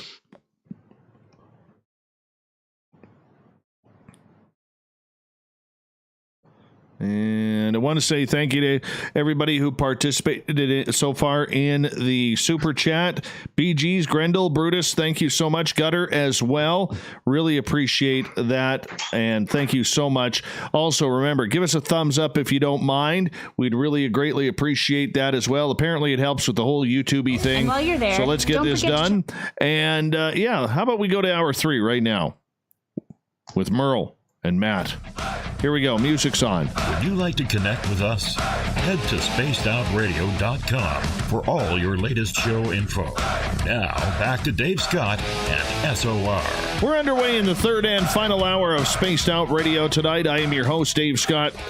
Appreciate you all tuning on in as we welcome back everyone listening in on our terrestrial affiliates across North America and on the digital side on Revolution Radio and TalkStream Live. Remember, you can check out all of our archives for free by going to youtube.com/Spaced Out Radio. Just do me the favor, hit that subscribe button. The Desert Clam has set the password for tonight in the SOR Space Travelers Club. It is Gallianthropy. Gallianthropy is your password. Use it wisely, space travelers, as the Clam sets the password each and every night right here on Spaced Out Radio. Our website, spacedoutradio.com. We got a lot of cool things on there, a plethora, as they say. You can rock out to Bumblefoot. You can read up on Captain Shirk's SOR Newswire and much more. Follow us on Twitter at Spaced Out Radio for the show and my personal handle at Dave Scott SOR. For the final time tonight, we introduce Ghosts of the Great White North. Yes, every month we're joined by Merle, paranormal investigator out of Vancouver, British Columbia with Haunted Crew of Canada, as well as tonight our special guest, Matt Lay, author, great beard wearer, as well as a great paranormal person of knowledge, for sure. Gentlemen, thank you so much for joining us. Really appreciate that. Thank you. Oh yeah, thank you. Anytime, Merle. Anytime. Gentlemen, we're going to start off with a question from Greco here on Twitter at #SpacedOutRadio. Why aren't ghosts seen as often in the daytime? He says, I read somewhere it has to do with how the human brain works. What's your thoughts on that, Merle? I think it comes back to the like what I was talking about the last hour about the infrared or the full spectrum, because our eyes naturally can't see that. So that's where it aids our chances of capturing a spirit. The daytime, I don't think it's because of our mind. I think it's because, I don't know. I'm trying to answer a question I don't know again. So I don't know. All right. How about for you, Matt? I'm going to say that we have, my first thought was that during the daytime, we have a lot more distractions. And if it being the mind concept, we're dividing our attention. It's kind of like being in a crowded room and everybody's talking and you're trying to focus on one person. You have multiple distractions, so you can't, whereas at night, you're focusing all your attention for one particular purpose. So that would be my answer that, at first comes to mind. And that's just my personal opinion. I got you. All right. Let's get to some stories here, guys, because it's always very, very intriguing when we are able to share your experiences with the audience here as well. Now, Merle, you've investigated in a number of locations in Canada and the United States. And, there's always those stories that kind of stick out in your head. Have you ever had one that just got a little too personal with you? I'm just thinking. No. Personal as in, I've never had any of my dead family speak to me when I've secretly asked for them to, when I've been on investigations, when I thought that they were around me. So nothing personal to those aspects, but I've gone on investigations. Like, there's a location close to where I live. I'm not going to say what the location is. It's a really bad spot where people used to dump bodies in that. And, a killer did back in the day. And, that stuck out for me because I think that was one of the few times, this was one of my first investigations with in a team setting. And I felt so sad and upset that I was investigating there that I felt guilty.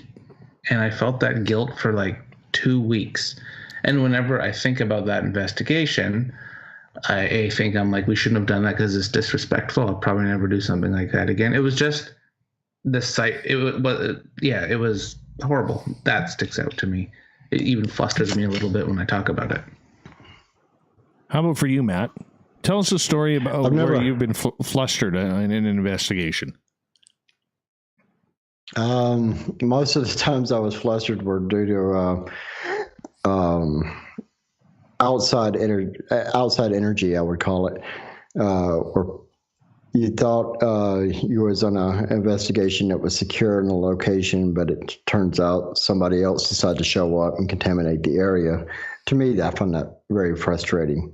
But because you want to have control over the investigation so you have no contaminations. Now, as far as an entity or a spirit or anything along those lines, I've never had those type of situations. We've had team members. There was a location that we did, and we got up. It's an old hotel. By the time we got to the third floor, we had a team member just feel like all this weight was on his chest, and he just couldn't breathe. And same concept, he felt torn with emotions. So immediately, we asked him to go back to the command center instead of trying to push through it.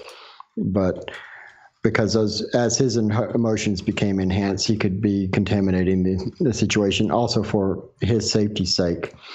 So, but me personally, I've never had that scenario where I felt like personally I was being either manipulated, influenced, or attacked, or any type of shape that I can come up with.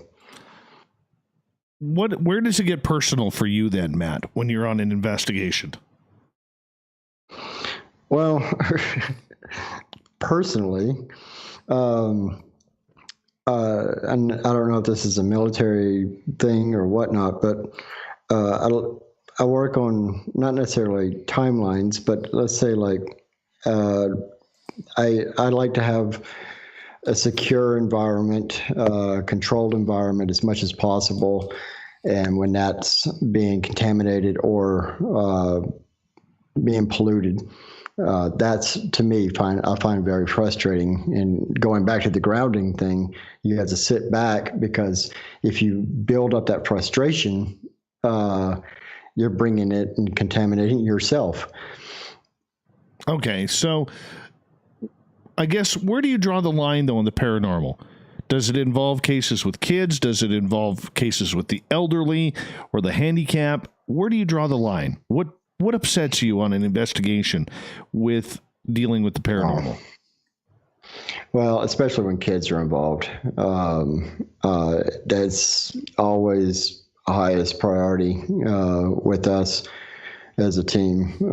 It's that, the elderly as well, but when kids are involved and they're being scared, and unfortunately there's been a couple of investigations where the parents are, because their fear of their children, are enhancing those fears, because they got wrapped up in TV shows or whatever the case may be.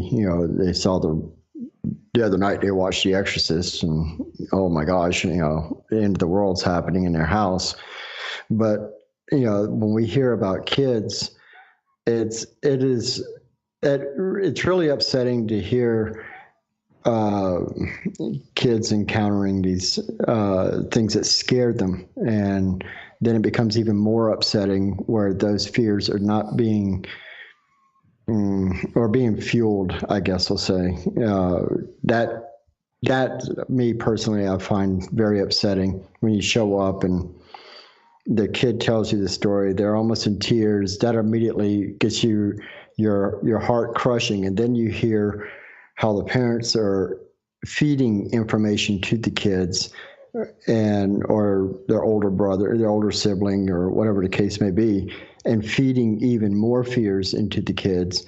Then you get this level of anxiety / anger, and so that becomes very unsettling for me personally. How about for you, Merle? I agree with Matt. Kids is sad. I don't like to deal with kids. Kids are pure, and they don't deserve to be scared, tortured, tormented, or anything like that.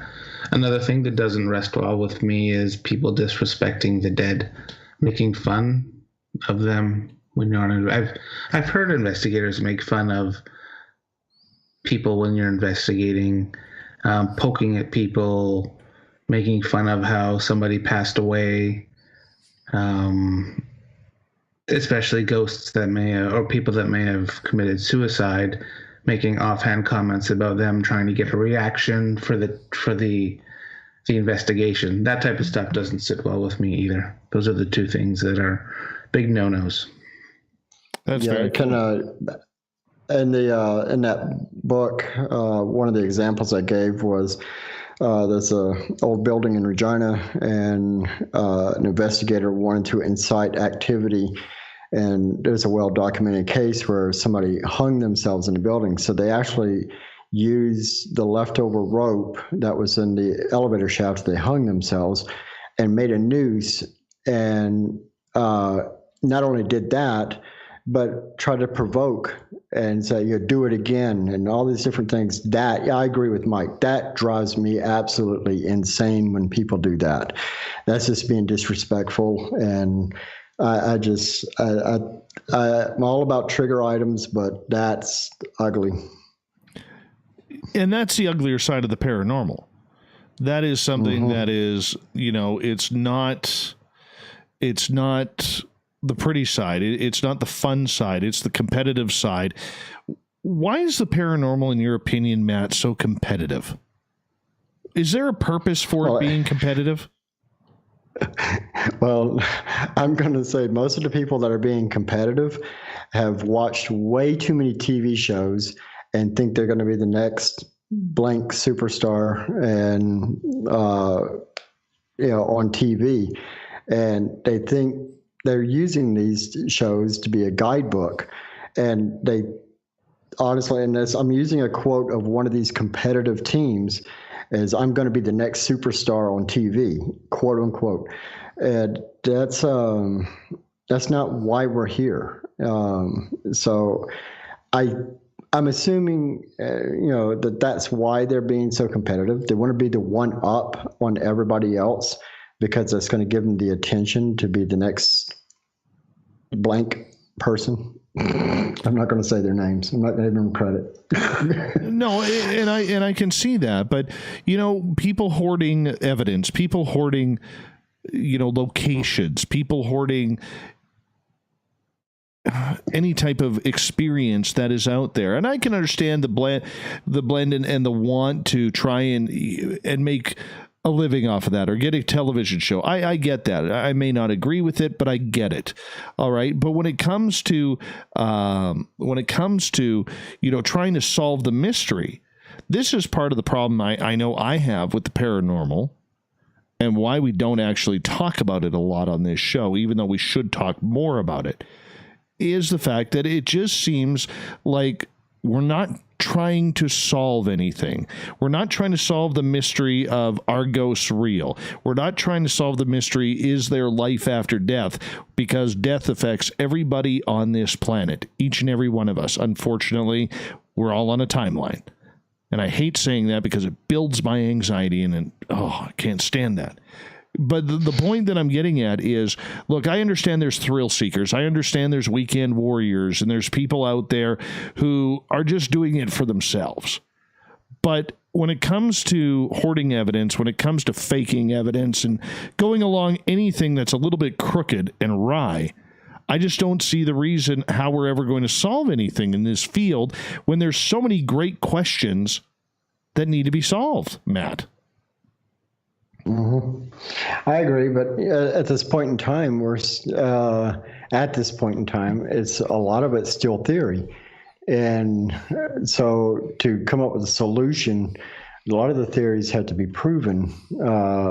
So we're searching for the answers, and unfortunately, like you said, some teams are being way more discreet. And the only way we're going to get more information is by sharing it, because I can reach a conclusion on a piece of evidence, and let's say like I share it with Mike, and he can reach a different conclusion, and then I share it with you, and you reach a different conclusion.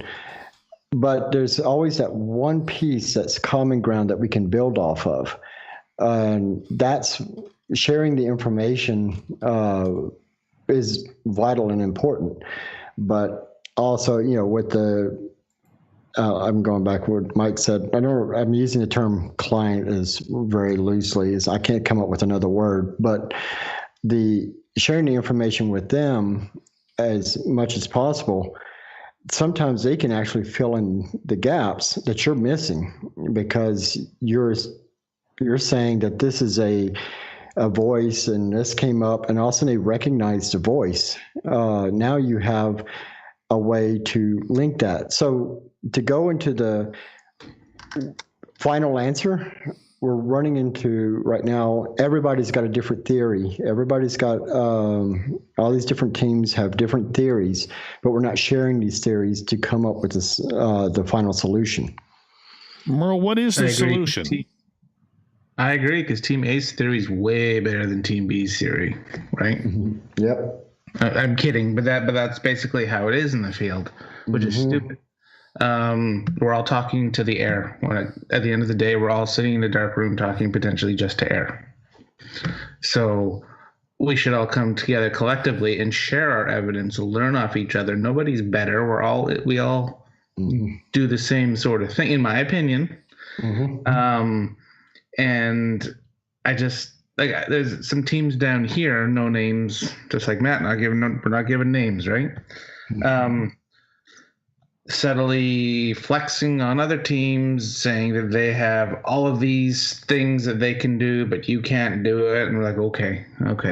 And I just think teams need to work together. And just to go off what Matt was saying too about with evidence, when you share it with a client, like the last investigation reveal I did for a client before COVID, we couldn't make out what a couple of our EVPs were saying. And she started to tear up, and she's like, "That's my son. That's my son." And then we kind of cleaned up the audio right in front of her a little bit, like the clips that we had, and she figured out what he was saying. And it was 100% her son. She like freaked out. And that's what makes the investigation and getting all the evidence and practice worth it. Mm-hmm. Should teams, before they form, have some kind of direction or conclusion on what they are trying to solve, Merle? Yeah, I think that they should have a mandate of what they're doing in the field and why they're doing it, for sure. Okay, I think that'll make or break a team of being successful, or I don't. It's hard. I'm trying to explain it for you, but like in my head, on my team, our goal collectively when we assembled was to obtain evidence, share it with a client, and hopefully help them by solving the issue for them. That's how our team operates. How about for you, Matt? I agree. Like a mission statement, that you would establish. And unfortunately, speaking from past experiences, we had an idea what we wanted to do, whatnot, and we went in without this, and it was just sheer chaos. We developed it over time, but we're also a little bit adaptive, because as you find information, and you may have this mission statement for 5 years that you want to accomplish, and let's say after 5 years of doing it, you're finding out you're having a change, and your point of view is changing, and you're developing. So you may alter that, and it's important that your whole team is aware and a part of that process, so everybody's in the like mindset. Okay, so as you're in that like mindset, so I got tongue twisted there. Are you looking to find out how life is after death? Because in the end, I think that's really the main question that needs to be answered. Well, we have all kinds of theories, but we don't have the answer. But once again, let's say as years go by, our theories are changing and developing, and so it's still a seeking process. It always is, isn't it? And the mystery continues, Merle, as to what we're actually trying to solve, if anything. It sure does. Mm-hmm. Gentlemen, we got about 90 seconds left with you tonight, and it's been a great show. It really has been a great show. And, once again, Ghost of the Great White North comes through big because Merle makes it happen. Merle does. Way to react to that, Merle. Way to react to that. Your reaction. I'm trying to think of a pompous answer, but I couldn't. Your reaction time was fantastic on that. I was thinking. Yeah. Matt, thank you. Let everybody know about your book, if you don't mind, Matt. The book is available on Mudutu.ca, Mudutu.ca. You can get it there. It's just a Paranormal 101. It's a no frills, no sugarcoating book. I actually thought I was going to make more people angry than I did anything, but we've gotten pretty good reviews on the book for a change. Good. And hopefully more people follow what you put in there. That's a lot of hard work. Merle, thank you so much, and we will talk to you in July, my friend, or in June. Let's try June first. Good. Sounds good. All right, Matt, thank you so much for hopping on in, and your lovely wife, Allison, for giving you a beard tug for us. We really do appreciate that, bud. All right, thank you very much. It's an honor. Appreciate that. Matt Lay and Merle, yeah, Ghosts of the Great White North. They'll be back next month as well because we love talking ghosts around here. Coming up next, we have the SOR Newswire and the Thought of the Dave. Lots more good stuff coming up here on Spaced Out Radio. Stay tuned.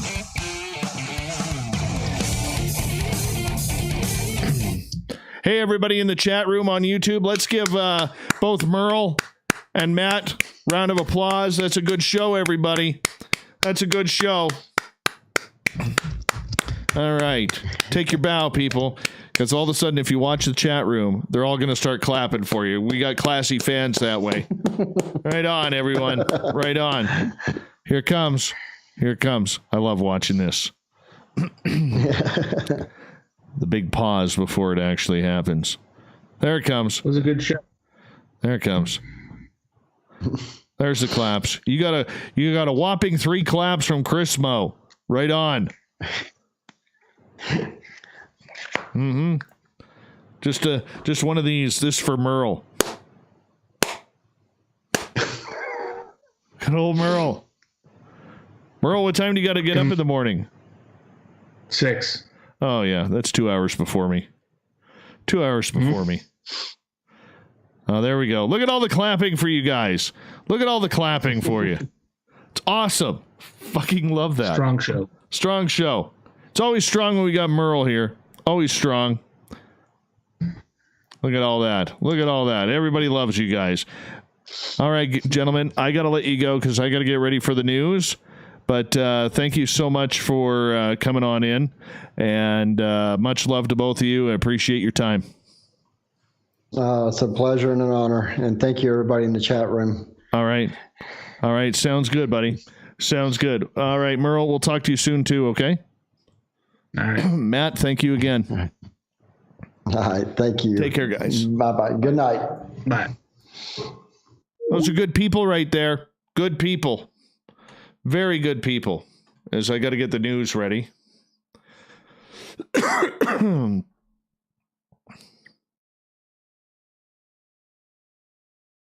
Mm-hmm.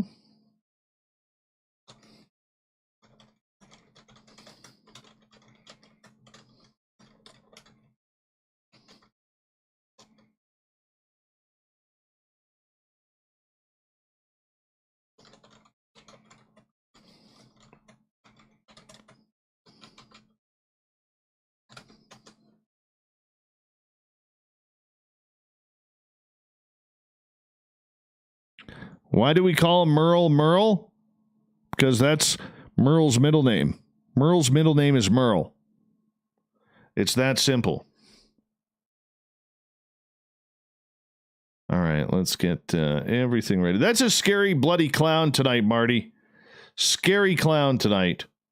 I don't know if I'm a fan of this one. 11 years. There we go. There's the thought of the Dave. And we gotta close this off. And we gotta get the news in here.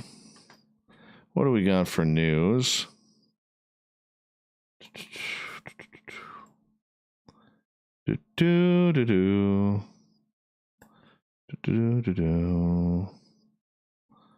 And we got that one.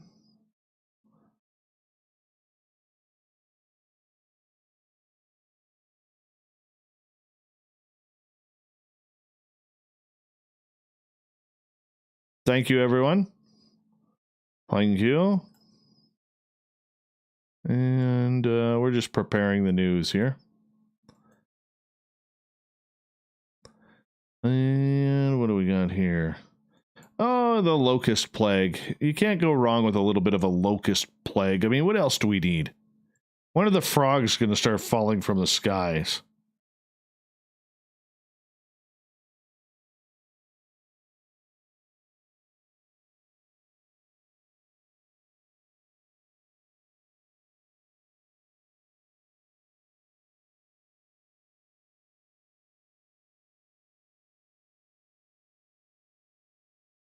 Mm-hmm.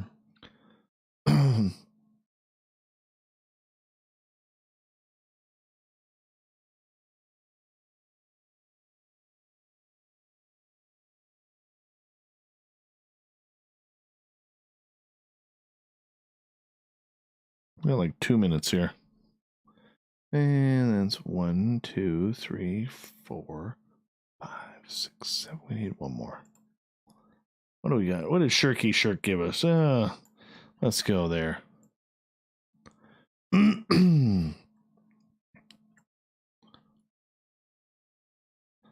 And there we go. Got some good news up here. All right. All right. It's good news. It's good news. We got like 90 seconds.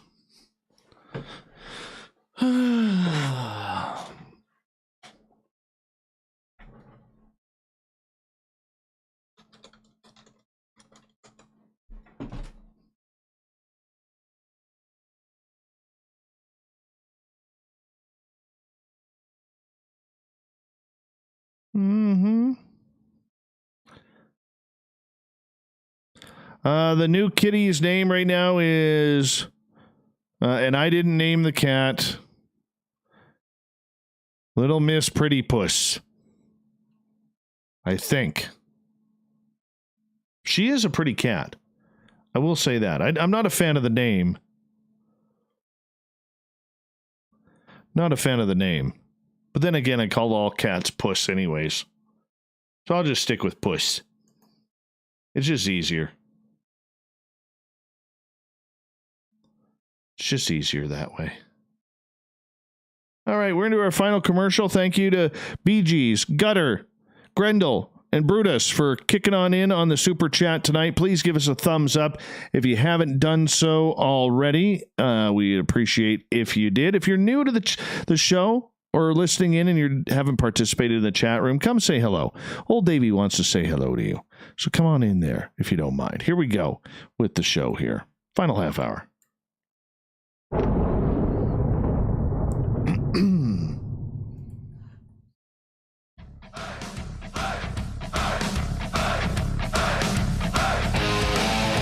We've rounded third. We're heading for home tonight on Spaced Out Radio. I am your host, Dave Scott, sitting in the captain's chair of SOR headquarters. Thank you so much for joining us. I got to tell you that if you have missed portions of this show or others, guess what? You can check out our free archives at youtube.com/spaced out radio. Just do me the favor, hit that subscribe button. Our website is spacedoutradio.com, where we have a plethora of features for you, including rocking out to Bumblefoot and reading up on Captain Shirk's SOR Newswire. Make sure you're following us on Twitter at Spaced Out Radio for the show, and my personal handle at Dave Scott SOR. Speaking of the news, let's kick things off right now.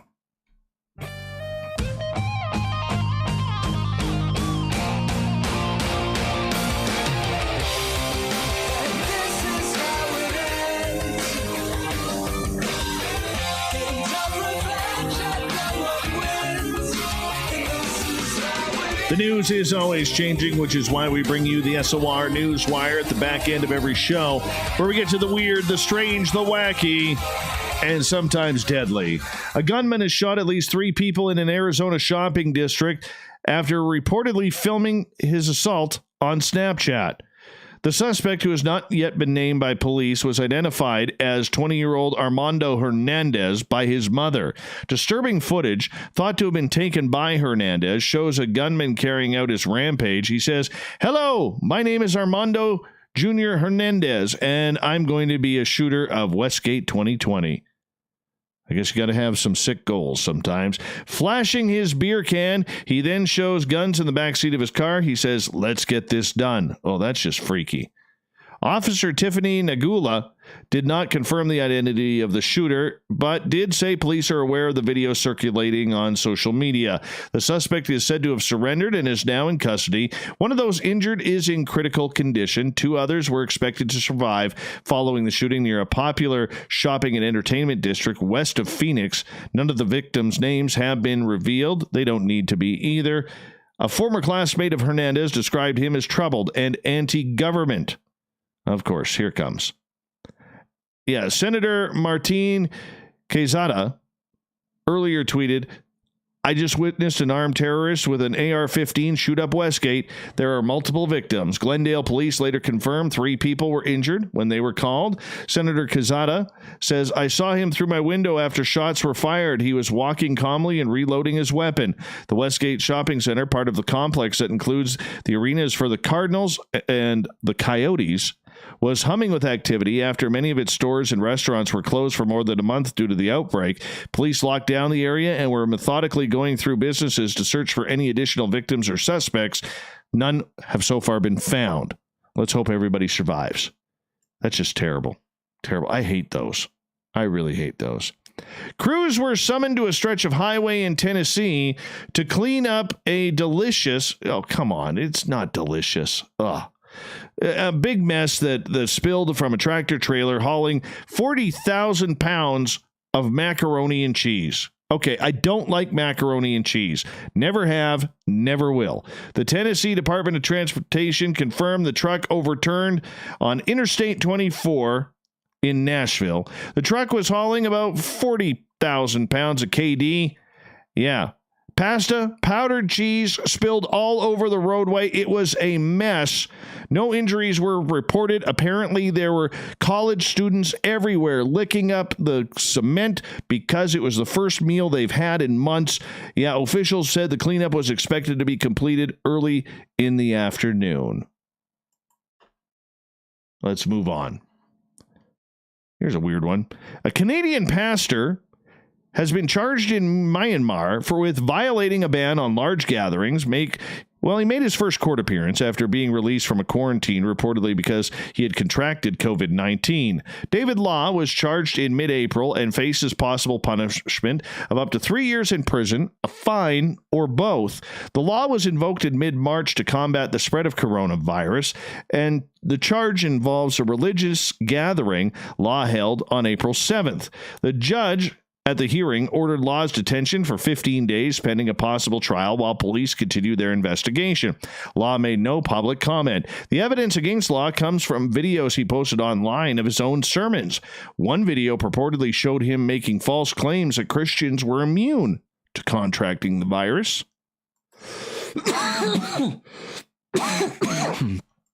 Really? I don't get this. Law has publicized his globe-trotting evangelical activities widely on social media, such as Facebook and YouTube. Myanmar health authorities do not release the names of patients of COVID-19, but numerous reports in Myanmar literally have the media citing police and local officials saying Law tested positive for the virus and has been hospitalized. When he tested negative, he was discharged, then quarantined, in line with health regulations. The backlash against Law has extended to the country's Christian community that's made up of about 6% of the population after a photo circulated online of the country's Christian vice president, Henry Van Theo, meeting with Law early in February. Moving on. Green snow? Apparently. Definitely not yellow or brown. Satellite observations used to count nearly 1,700 patches where large blooms have turned snow to cover green. The team says the photosynthesizing organisms are an important sink for pulling carbon dioxide out of the atmosphere. Yeah, they also said that key actors in the cycling of nutrients in what was one of the most remote regions on Earth, these primary producers at the bottom of the food chain. If there are changes in the algae, which is causing the greenery in the snow, it's obvious that it has knock-on effects on the other parts of the food chain. Absolutely. Absolutely, it would. This is according to study leader Dr. Matt Davey from Cambridge University. And even though the numbers we're talking about are small on a global scale, on the Antarctic scale, they are substantially important. The ecologist who has since joined the Scottish Association of Marine Science has said that this is a very important discovery. Detecting green algae from space was a tricky task. Well, it's easy to spot the organism's discolorations while walking in the snow on the ground. From orbit, it becomes much harder to see and to tease out the bloom's signal against the highly reflective surface. No kidding. Why are they wasting satellite time on looking for green algae and snow? Antarctica or not? Why? This doesn't seem like a good reason to absolutely waste satellite money looking for algae. I don't know. Maybe it's just me. The microscopic algae, by the way, covered an area of almost 2 square kilometers. It means they're tying up roughly 500 tons of carbon a year.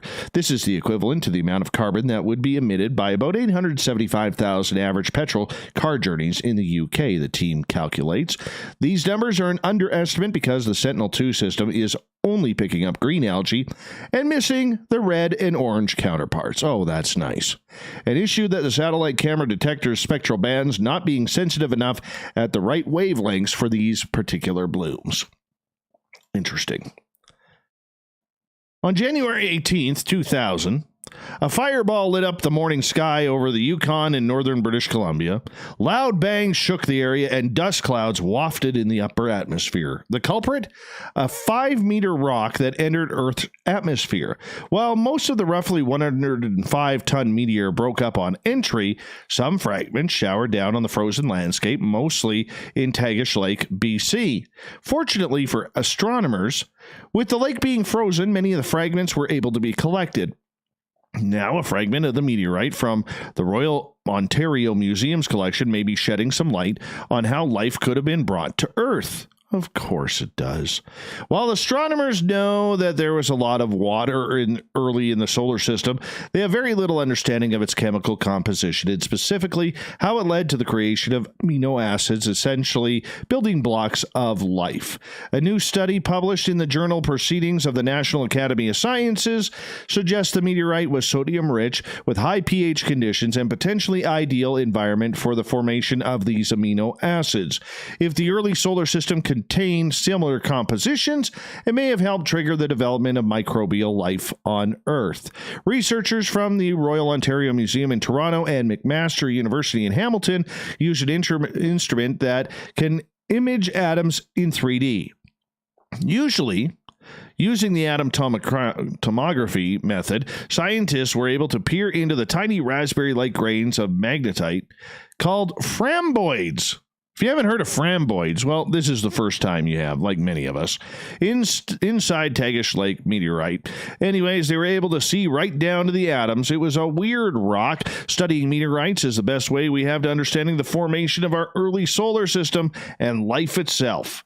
That's because anything deposited on Earth would have succumbed to these things, such as weathering from water and geological activity, erasing the earliest history of our planet's formation. That's why Tagish Lake's meteorite, believed to have come from a larger asteroid, is considered to be such a gold mine of information. Continuing on here. Locusts descended upon East Africa in January. Next month, a swarm blanketed a huge Kenyan lakeshore, transforming the ground into buzzing yellow fields. Now in May, the locust outbreak not even close to being over. The Food and Agricultural Organization of the United Nations called the pestilence situation extremely alarming in East Africa, where it's an unprecedented threat to food insecurity of lives. It's daunting to find and quell swarms of desert locusts, a voracious grasshopper species whose swarms can devour more food per day than 35,000 people, as the insects naturally inhabit remote regions over 6 million square miles in size. But locust experts are improving the ways to predict where the swarms will go. To warn people of approaching outbreaks and to potentially spray the bugs with insecticides, locust experts, however, know that they will ultimately subdue surges of the forest-denuding animals. It's not a quick solution, nor one with a certain date, explained Ho-Jun Song, an entomologist at Texas A&M University. Quelling desert locusts requires a potential concoction of the right environmental conditions combined with a robust human effort to control the insects, though certainly not an effort to completely wipe them out. It's not that we want to kill them off, said Song. They're part of the world. But we can help the end of the extreme, if not biblical, outbreaks. Well, that's kind of cool. Always comes down to the biblical outbreaks. Why not? Moving on. Captain Tom Moore, the war veteran who raised almost $40 million for the United Kingdom's National Health Service by taking laps of his backyard, is now to receive a knighthood after a special nomination from Prime Minister Boris Johnson. The World War II veteran, who celebrated his 100th birthday in April, raised a record amount for the NHS in its battle against coronavirus by walking around his garden in Bedfordshire. Moore, who rose to the rank of captain during his military career, was recently promoted to honorary colonel in recognition for his efforts. Johnson personally recommended to Queen Elizabeth that Moore should be exceptionally honored, according to a Downing Street press release. Colonel Tom's fantastic fundraising broke records, inspired the whole country, and provided us with a beacon of light through the fog of coronavirus, Prime Minister Johnson said. On behalf of everyone who has been moved by his incredible story, I wanted to say a huge thank you. He's a true national treasure. The Queen has approved the honor, which will be formally announced next Wednesday. The UK has been hit hard by coronavirus with a number of death toll of more than 35,000, the highest number outside of the US and largest in Europe, according to Johns Hopkins University.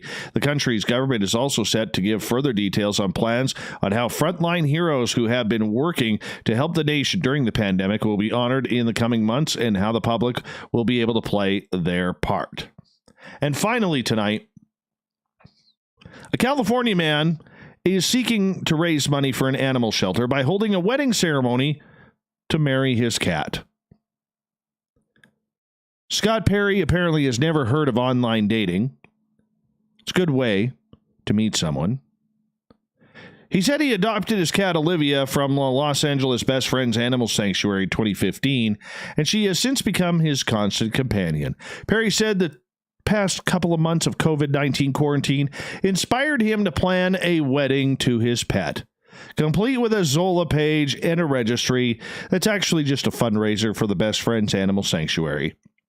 Perry said the wedding will be live streamed Saturday on his Instagram page. He hopes to raise $5,000 for the shelter. Good cause. You might want to stay away from marrying a pet, though. That's just my thoughts on that. Kind of gross.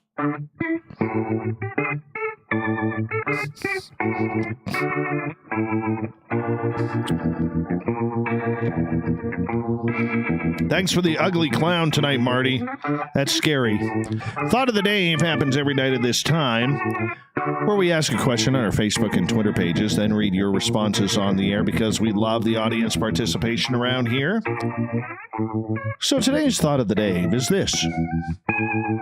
What's something funny you've learned about yourself or others during this lockdown?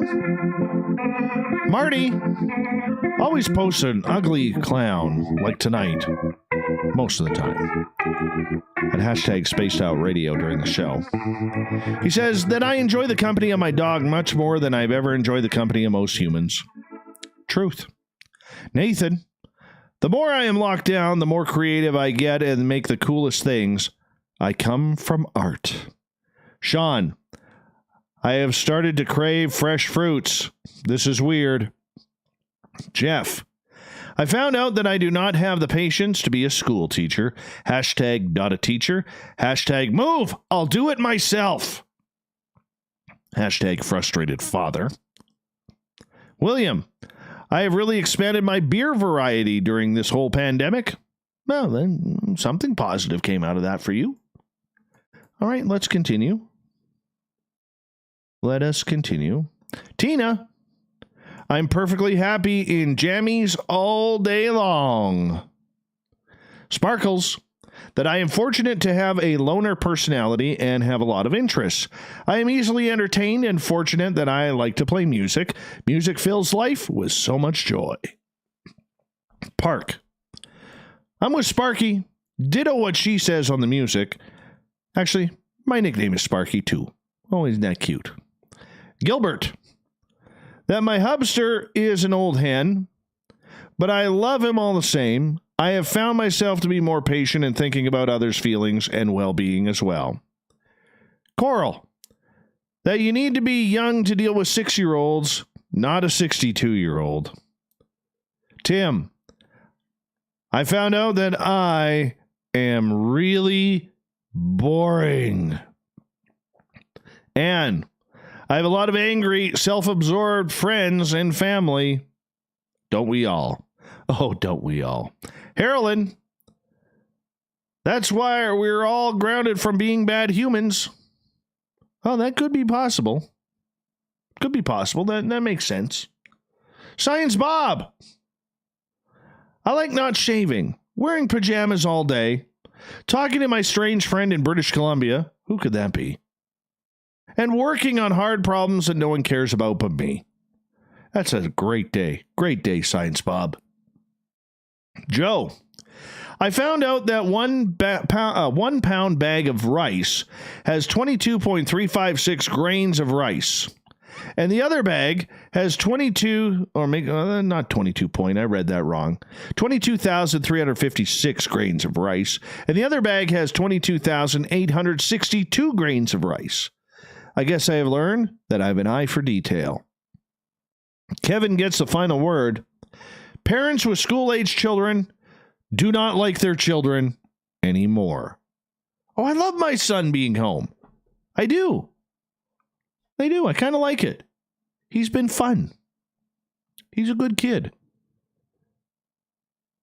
Now, if he'd stop eating my pistachios, that would be much better. But he always steals my pistachios. What have I learned about myself during this pandemic? That I apparently did not know how to trim my beard. That I miss hockey more than I thought I would. Go figure, being Canadian. And that the people who I thought would call me to check up have never called. I'm sure we all have people like that. But it sucks. It sucks. So you know what I did? I didn't call them either. Screw them. Not checking up on me. I'm not checking up on you. This includes my one sister. I don't even know what the heck she's doing.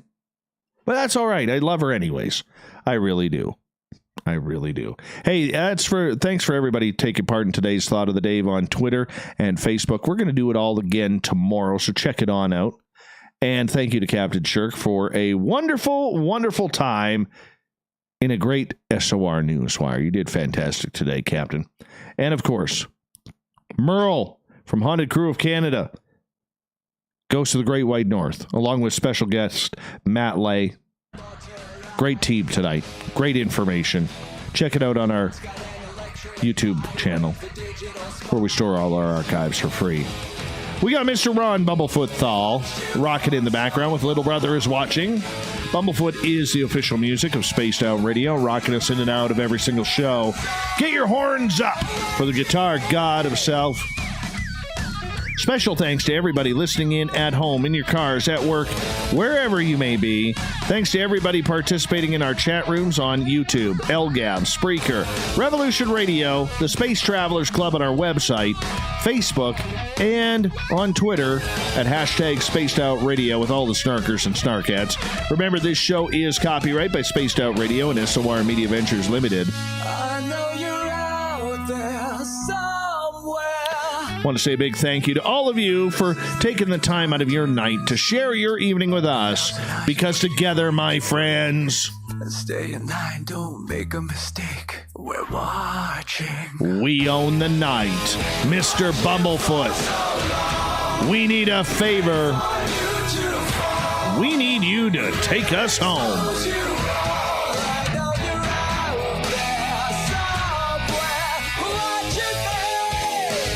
Have a wonderful night, everybody. Remember, your ticket never expires on this woo train. We're going to woo it up again tomorrow. Come join us. Same time, we depart for another adventure. Have a great night. Good night.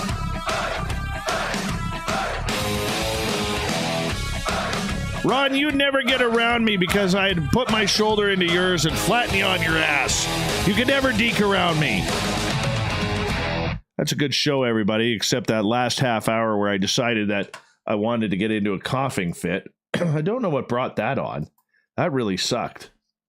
That really sucked. And you know what makes it worse?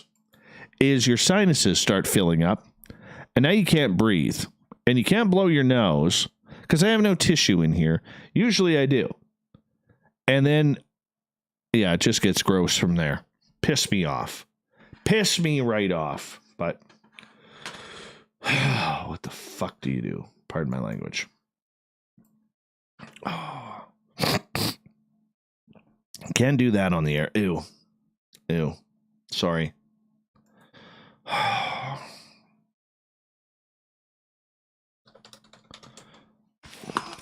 Very frustrating ending to a good show. Missed my one Mike Q, and now this. That's just weak.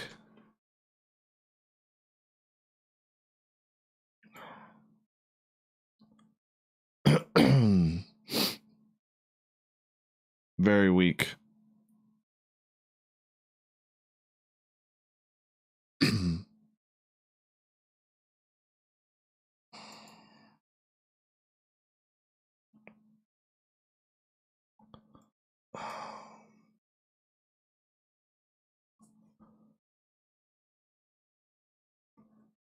Yeah, I'm really pissed off about that.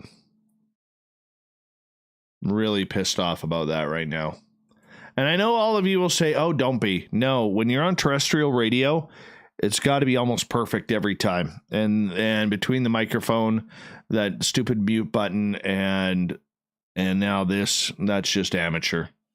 Just absolutely amateur. It's terrible.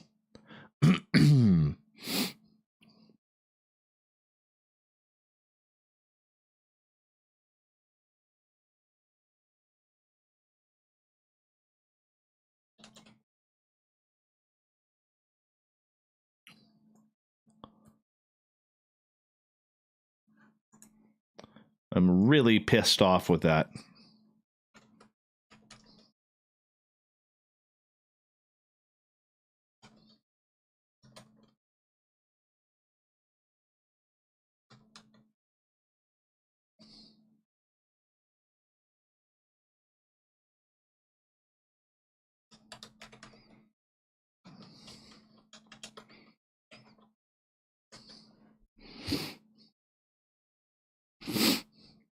You let it go, but you gotta allow me to have my angry side. I'm gonna go get a drink of water. I'll be right back. Bear with me. I'm just gonna go get a drink.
Okay, I'm back. Okay, I'm over it now.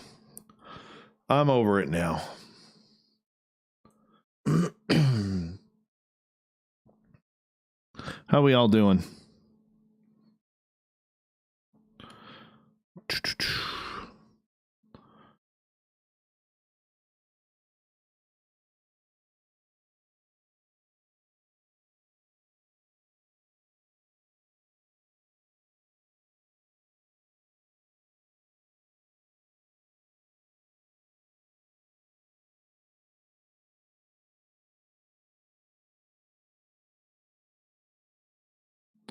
No, that ain't it. What the hell are you doing?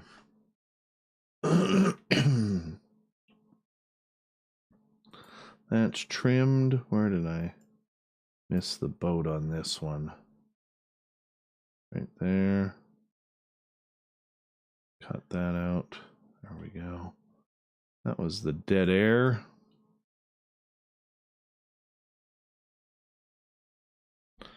All right, we're almost done. Start editing this beast up.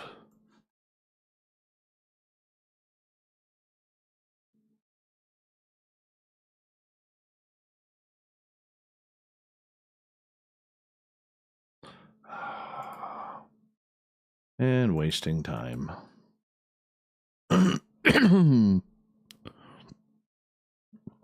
Yeah, well, when the salt is upstairs and I'm right here, I don't know. I'm just pissed off. Let's just not talk about it anymore. How about that? Let's just not talk about it.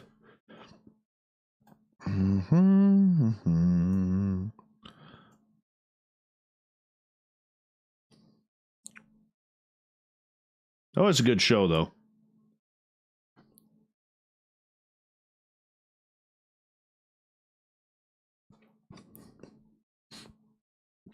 Yeah, tonight that cough just came out of nowhere. I don't even know where the hell it came from.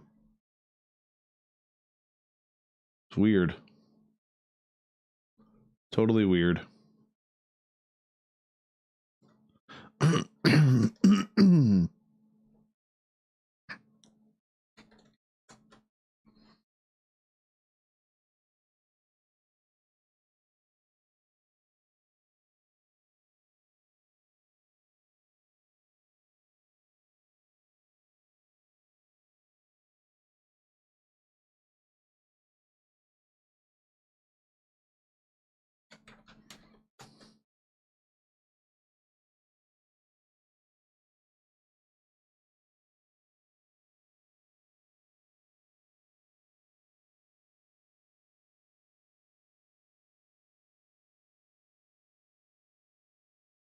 I do have sexy hair. You're right. Oh. There is no denial of that. There is no denial of that. It's true. I can't even argue that point.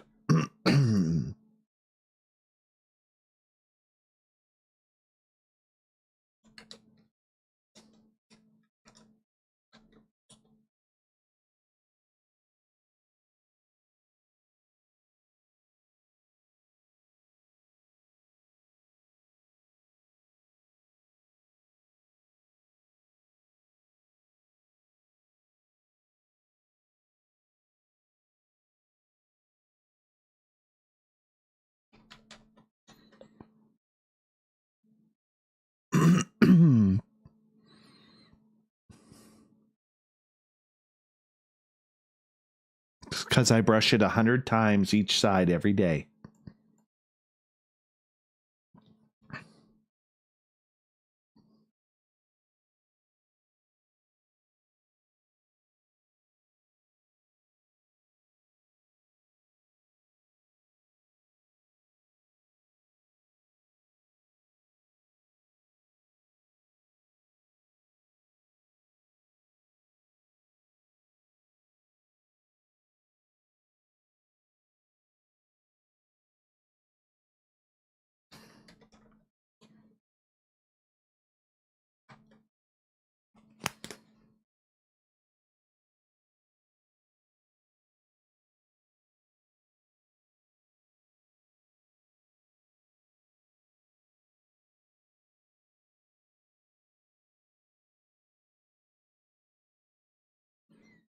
Hey, Lee A. How are you? Good to have you here.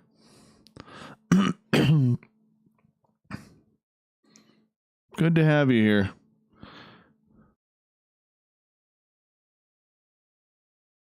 We need a picture of that beard overbuilt. I know Shanna loves the hair too. Shanna swoons for the hair.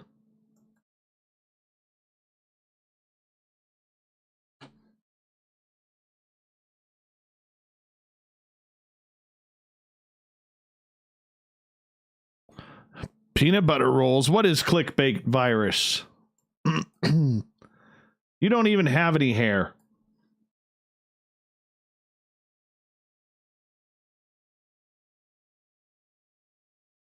Ah, damn it.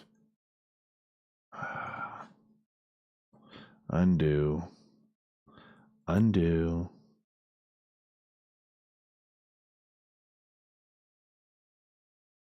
Copy, paste.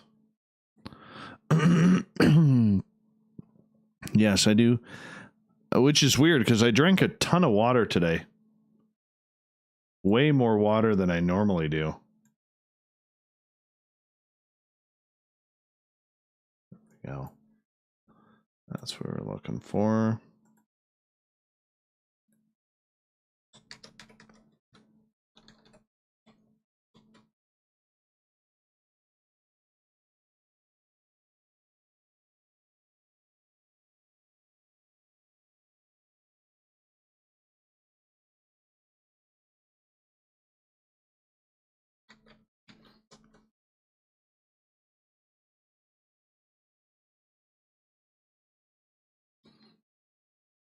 Hey, Gary. How you doing, man? Good to have you here. Thanks for coming on in.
Cool.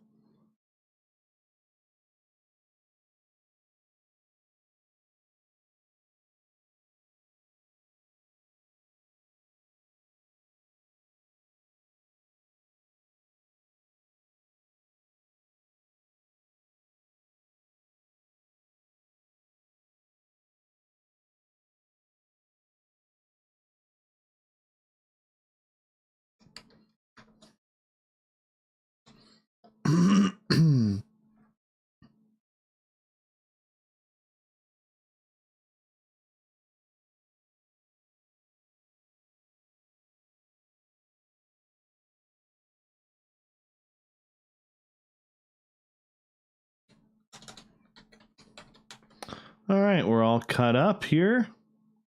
That's always nice when that happens.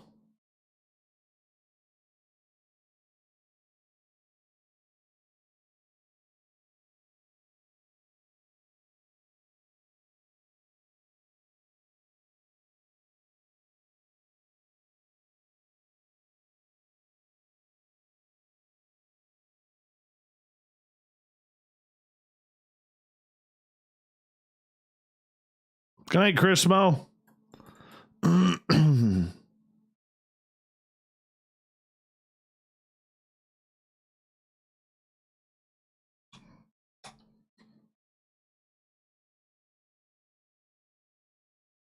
hopefully these load properly tonight.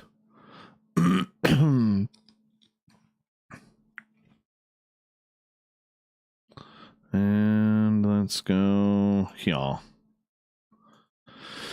right, let's upload this folder. Let's go here. All right, start to choose your numbers, people, because we are literally going to start seeing what the verification code is for tonight.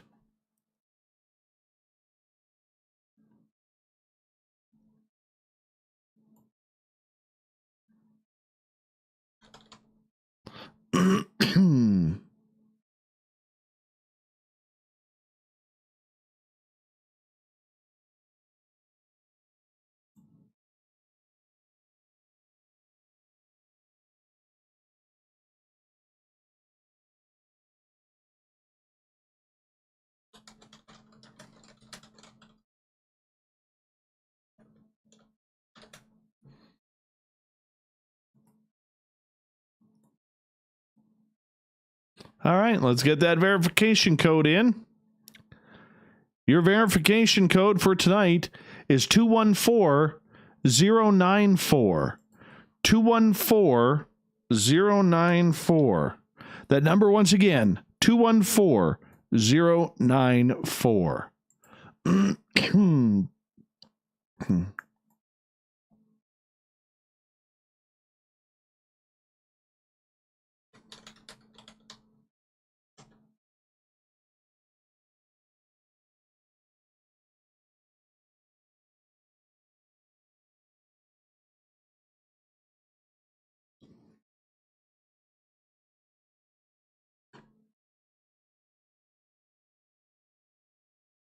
See if these are loading properly tonight. Yes, they are. Nice. Nice.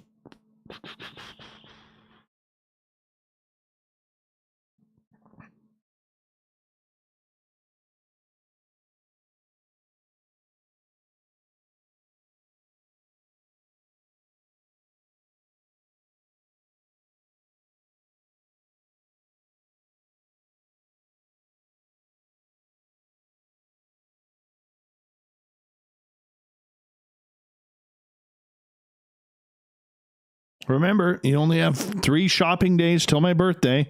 Hey, Cool Arrow, thanks for coming on in. Welcome to Spaced Out Radio, the after show. Well, you guys watch me download a program. More like transfer a program. But nonetheless, we're almost there. Good night, Renee. Go play your wolf. What about a free trip to Vegas? Who's taking me to Vegas? Who is taking me to Vegas?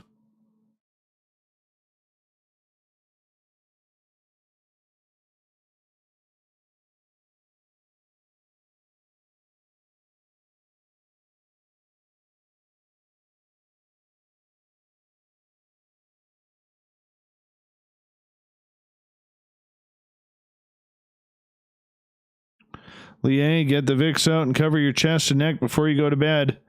Oh, Lee, when I have a chest like this right now, no, I feel great. Just a little throat tinge here.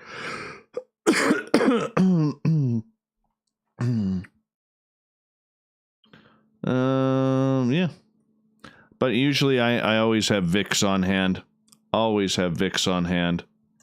You can never have enough Vicks Vapo Rub. That is totally for sure. I agree with you on that.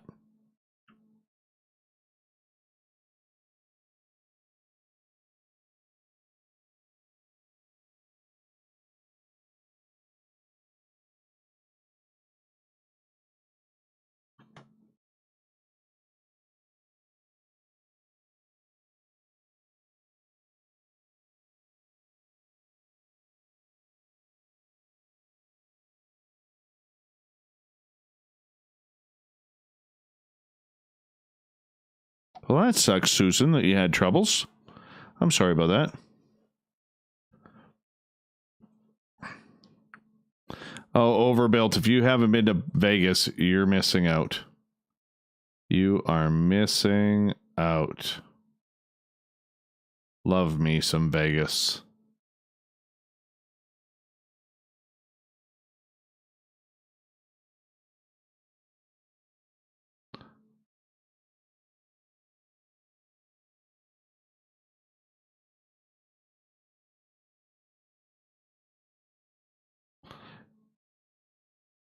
Oh, I always put Vicks on my nose.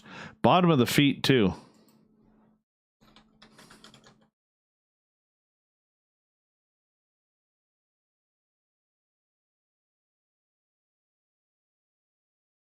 What do I want for my birthday? I don't know. I'm pretty easy. I'm pretty easy to please.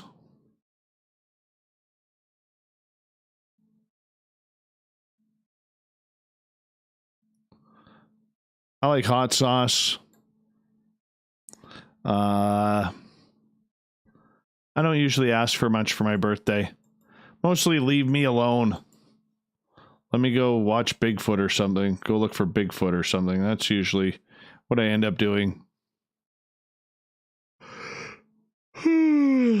Excuse me.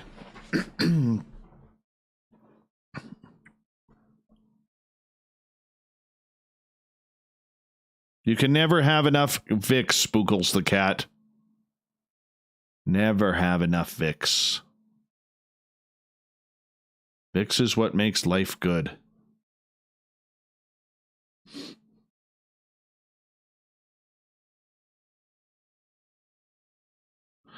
Lee, you and me both on Vegas. You and me both.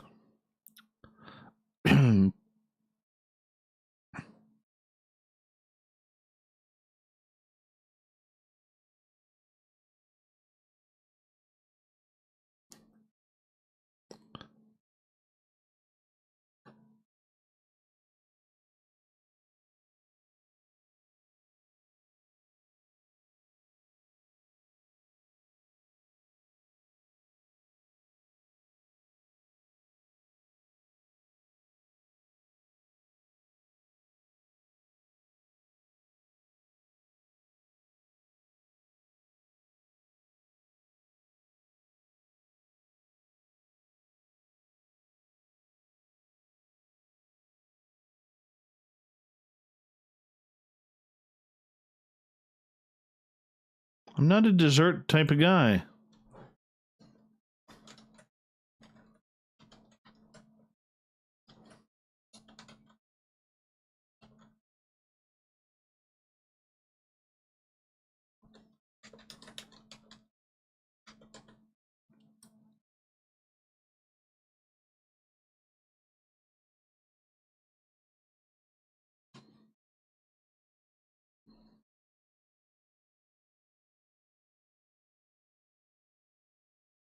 You're a little off there, Pat Speck. A little off.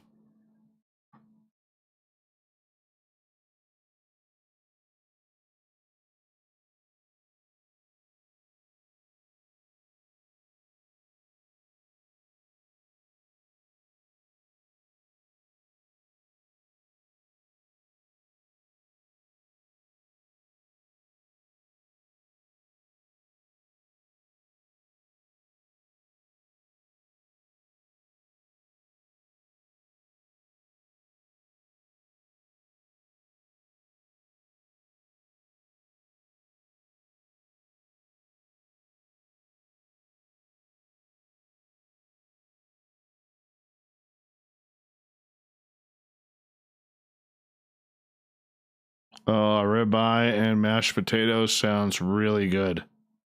That sounds really good. Hi, Moonstone. How are you?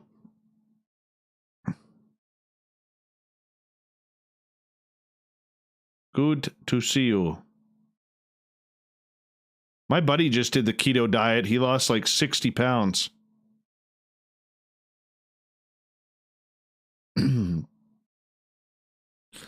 Still trying to think what's the difference between the keto diet. Now, what was that one in the early mid to 2000s? Subway even had wraps with them.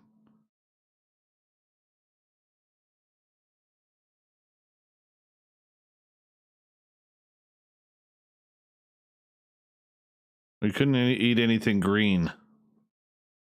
What time is it where I am right now? It's 12:26 a.m. 12:26 a.m.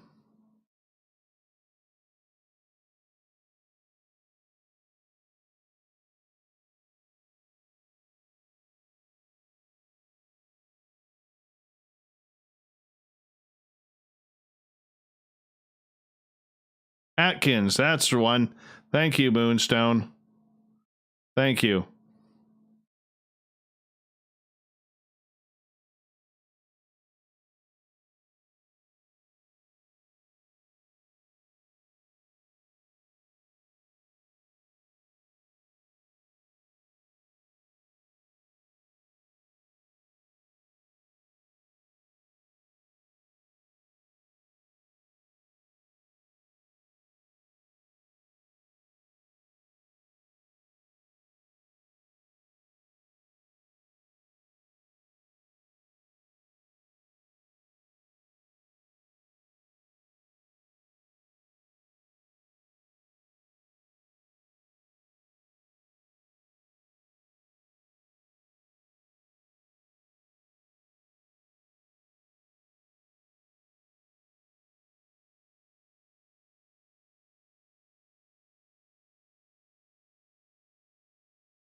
See where we are. 94% there and 3 files there.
Okay, that one's done. Hopefully it's sent properly.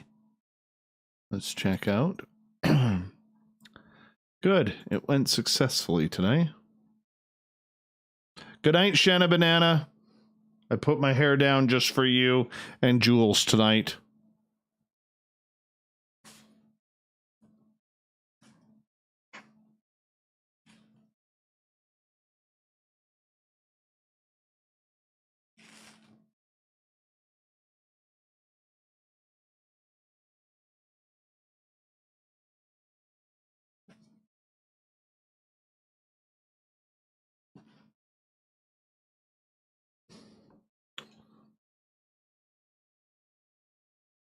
Yes, we have interviewed Ron Moorhead. It's time to do that again. It's totally time to do that again.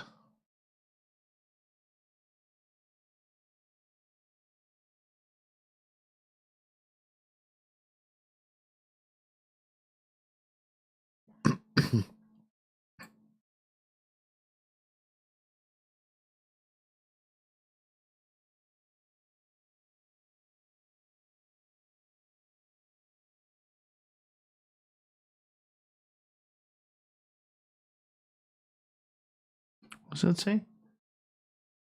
I'm just chilling out, and thanks for keeping me sane. Hey, no problem, Commonwealth.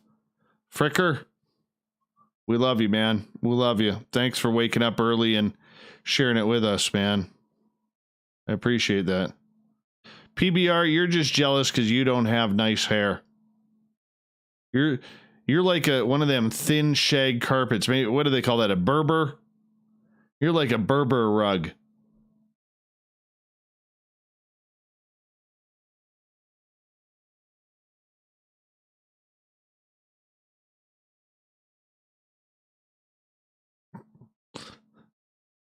Don't ask me where that came from, man. I have no clue.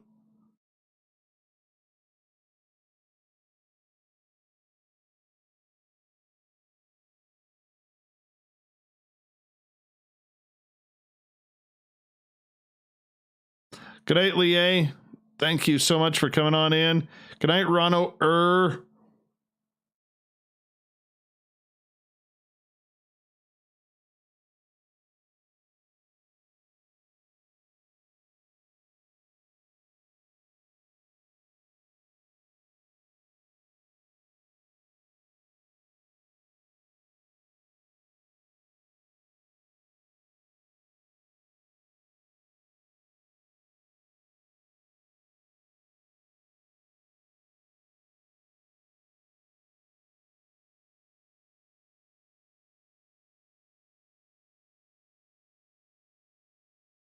I'm just not an interesting guy tonight.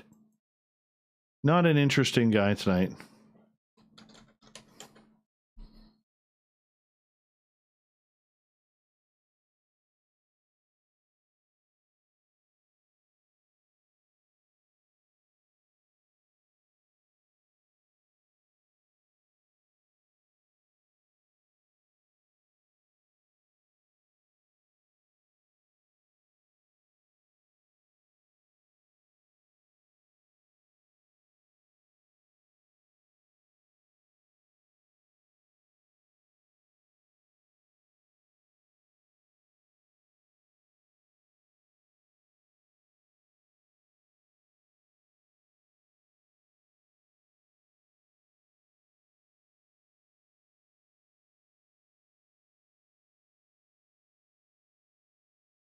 I'm kind of hungry, though. I feel like I need like a bowl of cereal or something.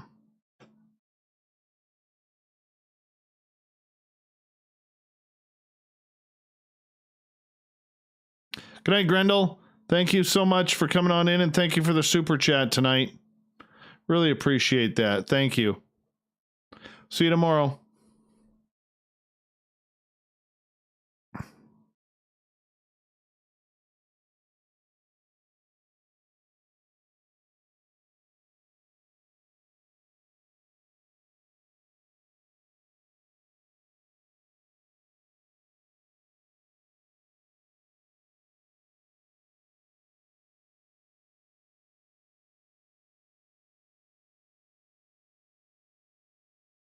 Probably both overbuilt.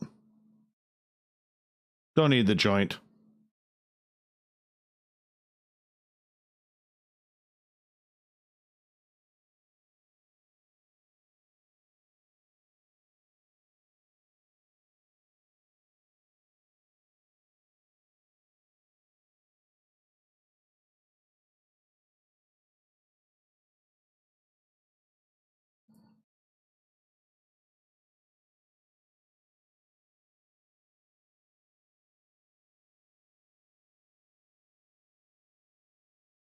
Oh, dude.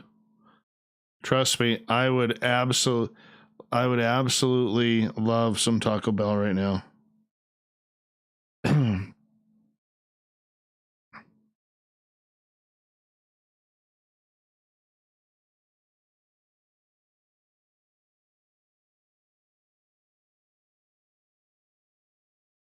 cereal can be a good bedtime snack.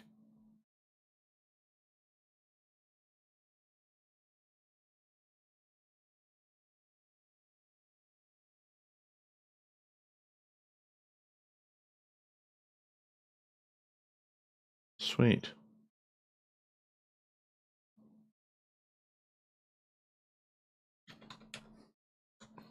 Anyways, everybody, I'm going to make my way off to bed because I'm pretty tired tonight. But thank you so much for joining us. I really appreciate all of you taking the time to be with us. That's pretty damn cool. Thank you to everybody for the super chats. It's been really cool. We're going to do it all again tomorrow, and hopefully I'll have a little bit more energy. Wednesdays just seem to kick the shit out of me. Honestly, Wednesdays are hard for me. But tomorrow and Friday, we should be good. Friday's a birthday show. Don't forget, I'm actually opening up the phone lines on Friday night. I'm opening up the phone lines Friday night. Tomorrow, we're going to talk witchcraft with a beautiful witch named Lynn Hartram. Big fan of hers. Big fan of hers. She's good people.